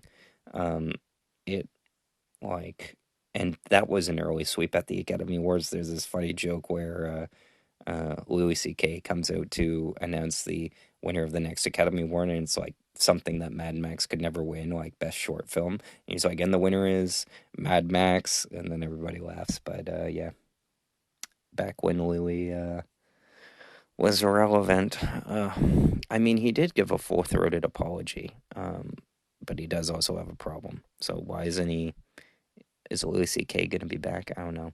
Um, if Netflix gave a platform to Aziz Ansari and gave a platform to, um, Saudi Arabia and takes stuff down on their whim and wants to do business with China and stuff like that, then, they can do business with Louis C.K., but, and I'd watch it. Um, I mean, they're in business with Dave Chappelle, who stopped being funny like 3 specials ago. Sticks and Stones is like the height of like great, and then the problem is that like he'll have one stand up, and he released one that people didn't even notice on December 31st of last year, where he just like hit the microphone against his leg, laughs, tells a joke, and then my friend brought this up the other day. We'll go on for like 10 minutes of like, now when I wrote that joke, and then it's like, okay, well, now you're just like double dipping, and that's like not comedy. Um, so yeah, if Netflix is in business with them, he can do business with Louis C.K. Just because I want to laugh, and he's still funny, it seems. And he like when he was Me Too'd, and he was Me Too'd because he had a masturbation problem and would masturbate on the other end of the phone line to like people that he like. The biggest crux of the problem was this: he had a masturbation problem, which qualifies as sex addiction. He um, would masturbate to his friends and stuff like that, and stuff like that, like in front of them and stuff like that. Pretty disturbing, um, especially if you're doing it wrong, which is like not giving informed consent to the person. So he tries this on somebody who works underneath him, who's like, I guess not Sarah Silverman or a longtime friend. And she is like, I'm disturbed by this. She goes to the appropriate people. The appropriate people realize, like, it's Louis C.K. show, so we can't fire Louis C.K., so we have to fire her. So they don't necessarily fire her. I don't think they give her like a parallel position with some other production, and they just move her away. And the problem is that is not how you're supposed to operate. If somebody does something inappropriate, it has to be shut down immediately. You have to shut that behavior down because you need a healthy and safe working set. So, um, essentially firing a person, even if you're giving them another job, is inappropriate. Propositioning them is also inappropriate because you're a superior. They're in less of a position to say no. So that comes out along with like 12 other complaints of him. And he says, every single thing that they are saying about me is true. I did all that stuff. I am wrong. I am sorry. So what's interesting is since then he's done a couple of, streaming specials that you have to pay for. Maybe his moment has passed. I doubt he'll come back again at this point. The last thing Louis C.K. did was he did his own special, and I watched like a clip of it. Somebody uploaded it and it was funny. But yeah, 4th of July was something that he was in. He's been on a number of talk shows and stuff. He won a Grammy Award for Best Comedy Album for Sincerely, which was the name of that special. So yeah, um, we'll see what he does, because it's right now he's just streaming off his website and stuff. Um, anyway, so Mad Max looks good. The reviews are good. We can't trust reviews really anymore unless I'm doing them. But I'll enjoy them. We just have to endure how crappy it looks because movies don't look as good as they did 10 years ago, and they don't look as good um, as they did 20 years ago either. Um, and those movies are built to last. So we need to build movies to last. Stalker 2 Heart of Chernobyl. This comes out on September 6th. It's an Xbox Series exclusive for about 3 months before it comes to PlayStation. So if I do get a PlayStation, I'll get it on that. Although it feels like I love playing shooter games on Xbox. Xbox feels like a shooter console to me. I don't like playing PlayStation games. It's just how I was brought up, playing Call of Duty on Xbox. It's the shooter console. I know PlayStation had like Killzone, and I've played a few Call of Duties on there, but it doesn't feel the same way. This game is a sequel to a game that I've never played, but funny enough, my lunch buddies in high school always used to talk about it. In fact, one time there was, I kid you not, we were talking about something else completely. There was an air of silence, and then one of the lunch buddies was just like, "So, Stalker 2." And then all in unison without thinking about it, we all just go like, "Ooh," and like shake our hips. And like, we're so amazed that we all did it in unison without thinking about it. We all break down laughing. But Stalker is a first person series made by a Ukrainian developer. Um, and it's basically made Stalker Shadow of Chernobyl first person shooter game where you'd walk around in irradiated Chernobyl and then shoot monsters. It's similar to the Metro 2033 games, which I've played, and a few of my viewers have too. I remember playing with my viewers on Xbox 360. That sounds weird the way I said playing with my viewers. I mean, it sounds fine, but playing with my has become such toxic, you know?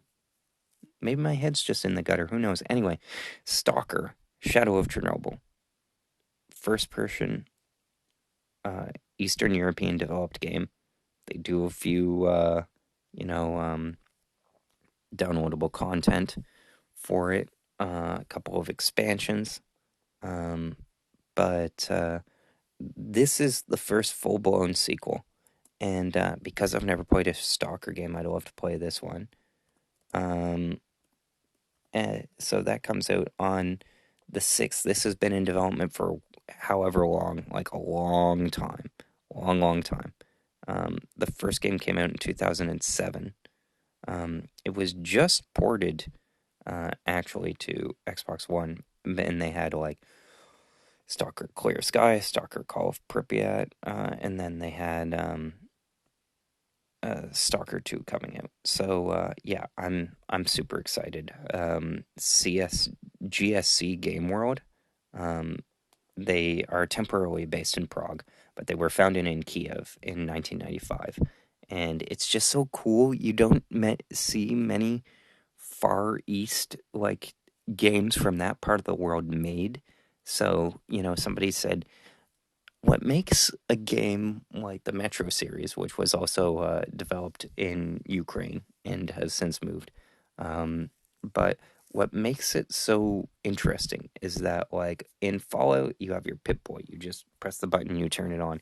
In um, Stalker or Metro, to look at your map, you open up your lighter and you hold up your lighter to your clipboard to look at the world, and it's just like one of those cool things, those cultural differences, that flavor that make a game or a project stand out is what people want to see. and there's just a lot of that in these games. The originals, the original Shadow of Chernobyl and whatnot, were just remastered for um, uh, Xbox and released on Xbox One and Series S. So that's like really cool. Um, so yeah, I wonder if I can find that here. Russian invasion of Ukraine, blah blah blah blah blah. Related games. It's not related. Not related. It's kind of fascinating. Yeah, yeah. Yeah, they're both Ukrainian, both the Metro series and this. Metro Exodus, by the way, last game I ever got physically for Xbox. Um, yeah, and that's why I haven't gotten another one since. I mean, I've gotten Call of Duty on discount, but yeah, um, don't care about that, don't care about that, don't care about that. Um, oh, this is for the series. I hate that when Wikipedia does that. Because it's like, yeah. Oh, it's influenced by the movie Stalker by Andrei Tarkovsky. Okay, I get it. Oh, which itself was adapted from Roadside Picnic. Um, backronym. What is a backronym? Because it says Stalker is a backronym for scavengers, trespassers, adventurers, loners, killers, explorers, and robbers. Backronym is an acronym formed from an already existing word by expanding its letters into the words of a phrase. Backronyms may be invented with either serious or humorous intent, or they may be a type of false etymology or folk etymology. The word is a portmanteau of back and acronym. Okay. I don't know where the back falls in, but maybe you can fit it in. So, Shadow of Chernobyl. There we go. That's what I came here looking for. And then release. And then March 6, 2024, GSC Game World released a bundle that includes all three games in the franchise for the console platforms PlayStation 4, Xbox One, and through backwards compatibility of PlayStation 5 and Xbox Series. Okay, well then why don't I spend my money on that? Because I believe I have a Xbox account that if I haven't used it on Xbox Game Pass, then I might still have some left over, but I think I used it on Game Pass. But anyways, first person game about like shooting demon monsters in irradiated Chernobyl. Like, I love Fallout. It's what got me into the Metro games. Let's play this. Yeah. The Hellblade 2 I mentioned, sequel to my favorite game. I don't want to play it again. I have no desire to play it again. But if I do, I can get to the monoliths or graphs or whatever and pick up the collectibles or whatever and get another platinum trophy, which would make me feel really good. It's just I don't want to do it, but I feel I should. Older me, I feel, would have done it. But anyways, next up in August is Trap. M. Night Shyamalan has another movie coming out. His last movie was Knock at the Cabin, which was well done, but like missing a third act. There wasn't enough to it. And he has a daughter, Ishana Night Shyamalan, who's a bit younger than me. Before I get too depressed, I remind myself that, like, yeah, if your dad's a pretty famous director, it might be easy to break in. Of course, M. Night Shyamalan was a genius and got into film school. I love his direction. He has the worst screenplays imaginable, and Trap doesn't excite me because they cast Josh Hartnett, who is not a good actor. Um, you know, so this wanting to bring Josh Hartnett back drives me nuts because he was in a string of bad movies in the 2000s. No movie he was in was ever any good. And then for whatever reason, Christopher Nolan decides to cast him. Like, what happened? They cast him in Oppenheimer, and everybody's like, "Oh, I've always loved Josh Hartnett." It's like he's always been in bad movies, and he's always been terrible. Um, but like he's in a movie by a good director, of course he's gonna be good. Like, uh, it drives me nuts. Like, people don't know what good acting is, and I just need to get off the internet. My key is not to necessarily get off the internet, but if I get off my devices where I scan with other people and I just use them correctly. You know, like only browse Wikipedia when I'm watching a movie I don't like, or sorry, Twitter, um, or take a little bit of TikTok time, then make TikToks and post them at the right time, which I can never resist doing because posted something at the right time, got flagged, had to take it down, posted a new one, wrong time, didn't do well. Had I waited, it would have, but I can't wait because I have no patience. Had I just, disciplined myself, because back in the day I didn't have a phone. On days when my phone would break, up to about a month, I would spend time on my computer and edit stuff and get it done, or play video games and get them done. Now I only beat video games when my nephew was around, which is ironic because you would think it would give you less time, but it gives you more time because it gives you focus of like, okay, I only have this time. I got to focus and do this. So, yeah, Trap is about a serial killer who goes to a concert with his daughter and realizes that the police have set a trap for him and they're going to find him amongst the crowd of people. Um, it stars Josh Hartnett, and the teaser trailer is quite interesting if you look on YouTube because at the exact moment where you're like, well, of course they're looking for the killer, Josh Hartnett is the killer, it reveals Josh Hartnett to be the killer. And people say, oh, that's a spoiler. And it's like, if it's something that is known in the first act or first 15 minutes of a movie, then it's not a spoiler. That is the setup of the movie. The movie is called Trap. It's about a guy who realizes a trap is set for him, and he has to see if he's going to get out of it. And there's a lot of twists and turns in an M. Night Shyamalan film, so I'm sure it's worth watching. He's very careful about not revealing the twist. So, moving on. Maxine, third movie in the trilogy of Ty West's X trilogy, about X, sex, how we live now, how we live then, does it ever change, and how that relates to movies and sex. So kind of fascinating. I'm in it. I'll I'll go see it. It's one I'll because I liked X and I even liked Pearl, even though it wasn't as good. It was like well made. So yeah, I'll totally go and see this in theaters. Um, yeah. I'm up for that. The trailer looks solid. Um, Kevin Bacon is in it, uh, which is funny. Um, a fun fact about the last movie: the guy who was in Pearl, David Corenswet, who is in the sex scene or whatever it is, um, he is playing Superman now. So that's a little you know David Corenswet trivia.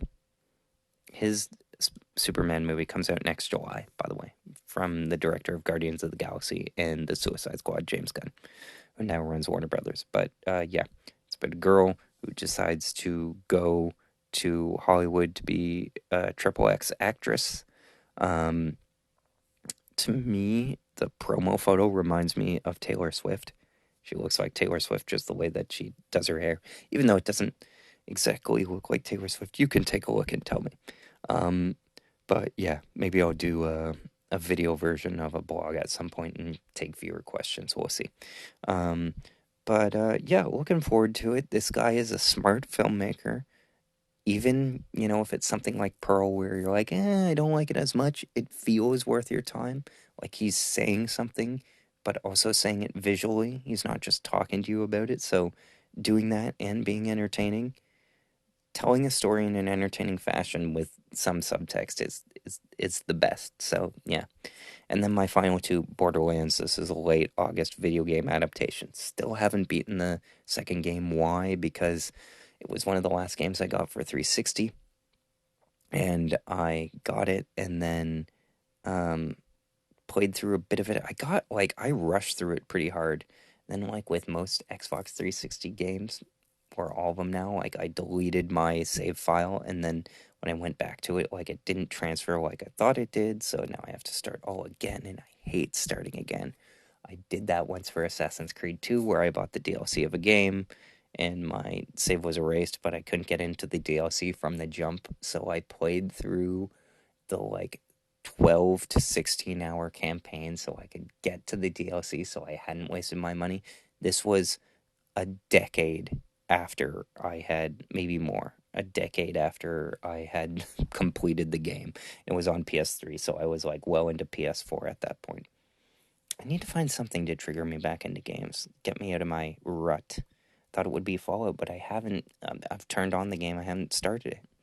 Because I turned on and started, and I'm like, oh, I need to stream to YouTube. Streaming has ruined my enjoyment of games. It you know, I gotta figure out something. But Borderlands is coming out. I hope in my brain to beat Borderlands 2 before it comes out, but I probably won't because I'll have to start again. Fun enough first person shooter. I liked the first hour that I played of the first one better, but the second one's better reviewed. Third one came out way later. Apparently 2019, which feels not that long ago. Like it, it feels like 3 years ago. It was five. Um, yeah, pandemic does weird things to people. Anyways, it stars Jamie Lee Curtis, Oscar winner, Kate Blanchett, two-time Oscar winner, and then Jack Black, um, Ariana Greenblatt, who's in the dinosaur time travel space movie 65 with Adam Driver, which is okay but not very good. Um, Enjoyable, but like is like a Saturday morning cartoon.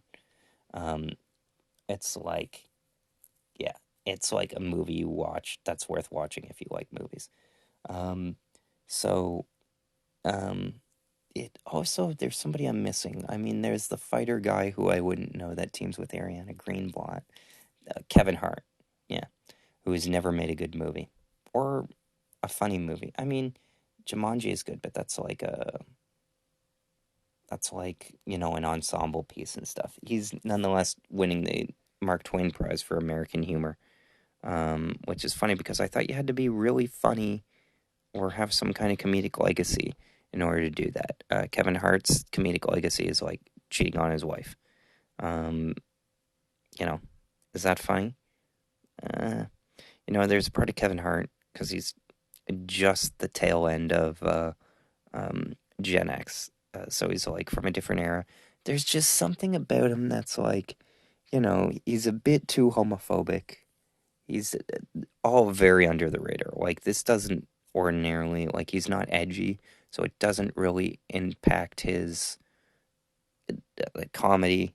He's a bit misogynistic too, but he's like funny enough to balance it out. So, yeah, the problem is just that, like, it's good for social media, his friendship with The Rock, but they're never in good movies together. So that, frankly, just annoys me. So, yeah. Gosh, my eyes are going like crazy now. Is this like, because I'm looking straight at a OLED screen. I want to find the Mark Twain Prize.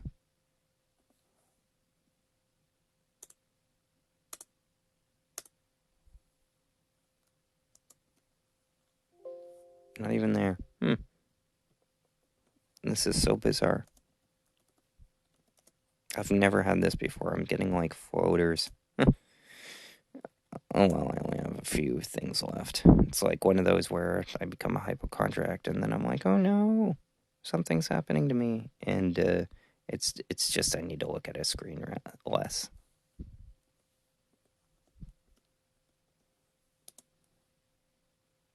Yeah, Kevin Hart, 2024. But like, when was the ceremony? Ay, ay, ay.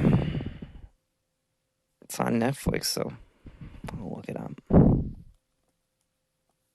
Gosh, I'm so dedicated. This is how dedicated I am. All right, so I'm going to wrap this up so I don't, like, ruin my eyesight, because it's getting pretty bad here. Wow. Wow. All right, my last game is Alien Romulus. I saw two previous Alien movies with my Uncle Eric, Prometheus and Alien Covenant. And after Alien Covenant, he said that was good, but we should probably watch something other than Alien. I have not gone to the theaters with him since. I jokingly would like to think, hey, let's ask him to go see Alien with my other uncle and my dad. And that'll be fun because This feels like in the same vein as Prey, which came out. It was a Predator movie from a couple of years ago, and it was so good that my dad got it on 4K, even though it's a streaming film. The first streaming film that he's ever bought a physical copy of. And it came out, Disney Plus loved it. It was great. Um, Caught it again, I think on TV, and nominated for an Emmy. Didn't win because the Emmys suck. Honestly, like they give it to one person. Occasionally they give it to somebody who deserves it, but they give it to one person, then give it to them every single season thereafter. They're so predictable. We knew who would win every single award last time, and it was all going to Beef, Succession, um, uh, and The Bear. I got confused because The Bear's restaurant is called Beef. So yeah. Anyways, I knew they would all win. So whatever. So I don't care when something doesn't win an Emmy because Arrested Development didn't win very many Emmys. So it's like they never nominate good stuff. It's just all friends doing favors for each other. Academy Awards slightly different, slightly more based on merit.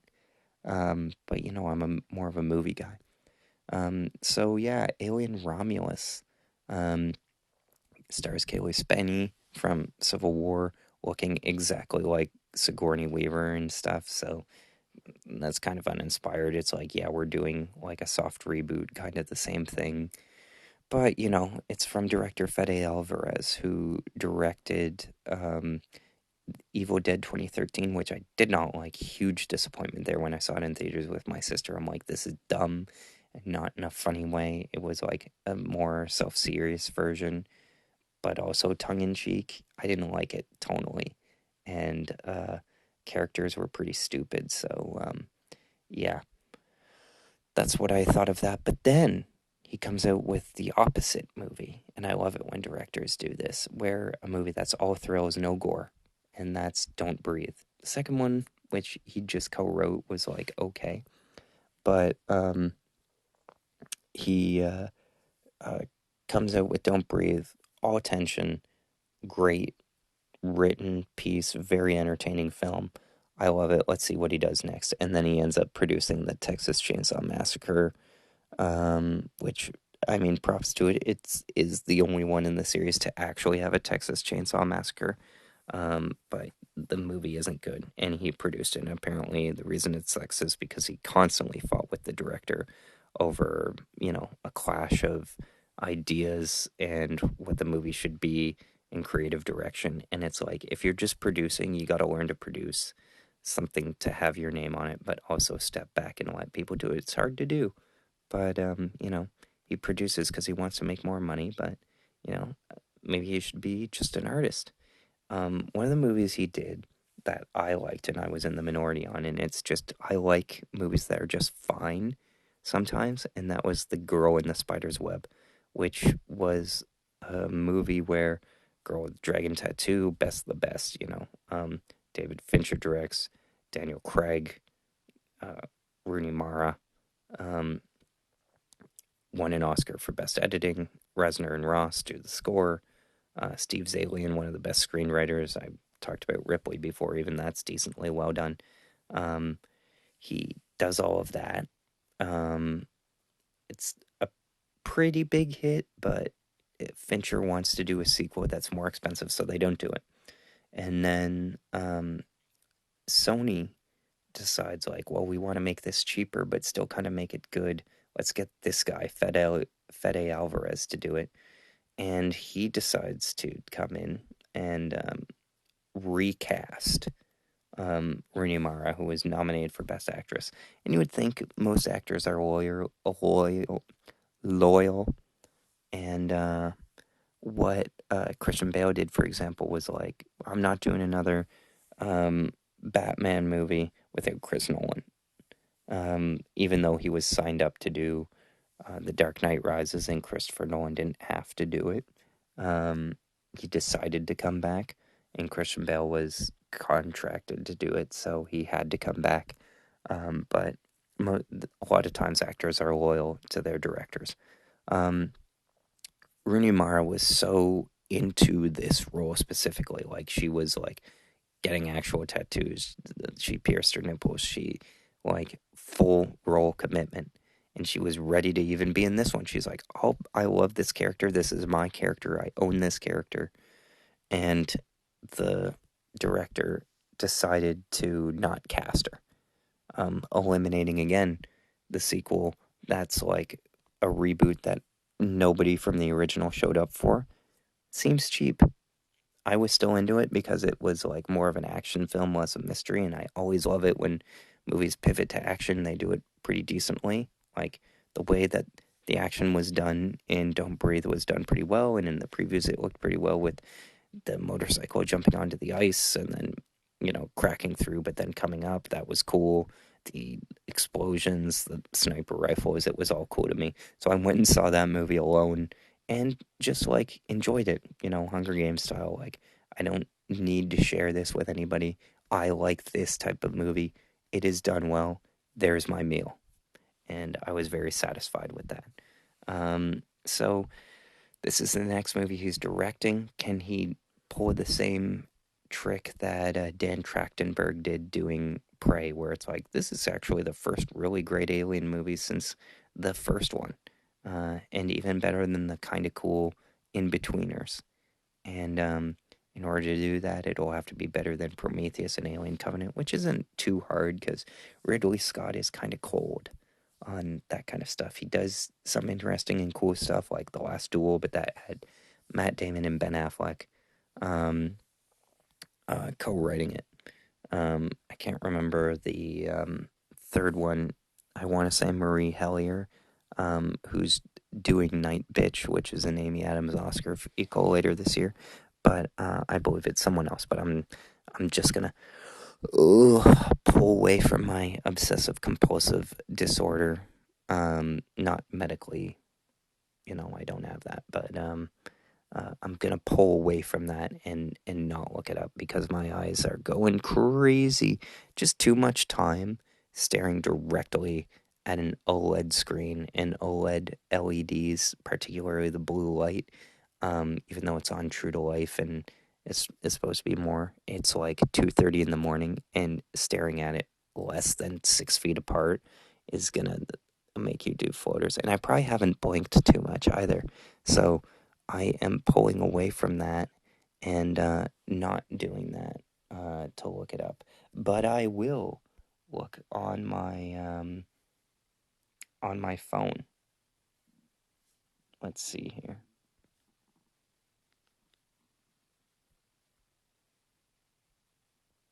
Bear with me. Nicole Holofcener Center. Sorry, I get them confused because they do similar indie budget, no budget movies. Um, so yeah, she wrote it. I just couldn't resist. Anyway, uh, it can be done. Like, the other thing, the Predator 2 of it all is Alien Resurrection, which I like, but that can be beaten. So he basically has to make the best movie since James Cameron's Aliens, which can be done. It's by 20th Century Fox, and they make good movies there when you pay attention. And after the success of Prey, I'm betting that the studio is like focusing on trying to recreate that success. So I think we'll see it, and that'll kind of close out the summer. And that closes out my Is It a Finale? Episode 30, Season 3, Episode 23 of the Film Gamer Podcast. We will see you next week, or you'll hear us on the Film Gamer Podcast. Be sure to go to filmgamer.com to see my written reviews. That's where my best work is. You can follow me at filmgamer.com on YouTube. You can follow me at film underscore gamer on Instagram, where I share my letterbox reviews when they work, sharing to Instagram, which right now they don't, and then I have to reshare them manually. Ugh. But you can still see them. So that's fun. You can follow me on Twitter at FilmGamer1. You can follow me at FilmGamer, no underscores or anything, on TikTok because I got there pretty early. like 2018, 2017. I was there before it was cool. And did I cover my bases there? I have a Film Gamer Reddit account, but I forgot the password. So that's not happening. Also, I started the subreddit for Film Gamer on another account, and then I deleted that account, and then didn't give myself moderation tools, so that's a goner. And then there's at Film Gamer Streaming on Facebook, which I'm thinking of closing down because it has so little activity on it. However, somebody liked a video that I posted years ago, which is just a copy of a Variety special with Scarlett Johansson interviewing Chris Evans for Actors on Actors. Why that didn't get shut down or flagged when everything else does is a mystery to me, but happy for the thousands of views. Yeah, um, gotta focus and prime in. When I crack this, and I like the loose kind of thing, I'm not as antsy about it like I was last week about, oh, I'm too personal, or I'm this, or I don't want to record that. I'm just going with the flow, being a bit more professional here. I moved to the downstairs room, so you can tell me what you think of the audio on this episode, which should be pretty good, um, minus my raggedy voice. Um, I'm getting into more of a flow, more of a formula here. So who knows? Maybe next week we'll be back with the first episode of the fourth season, and I'll be really cooking then, maybe. But stay tuned, and I'll see you either online or at the movies.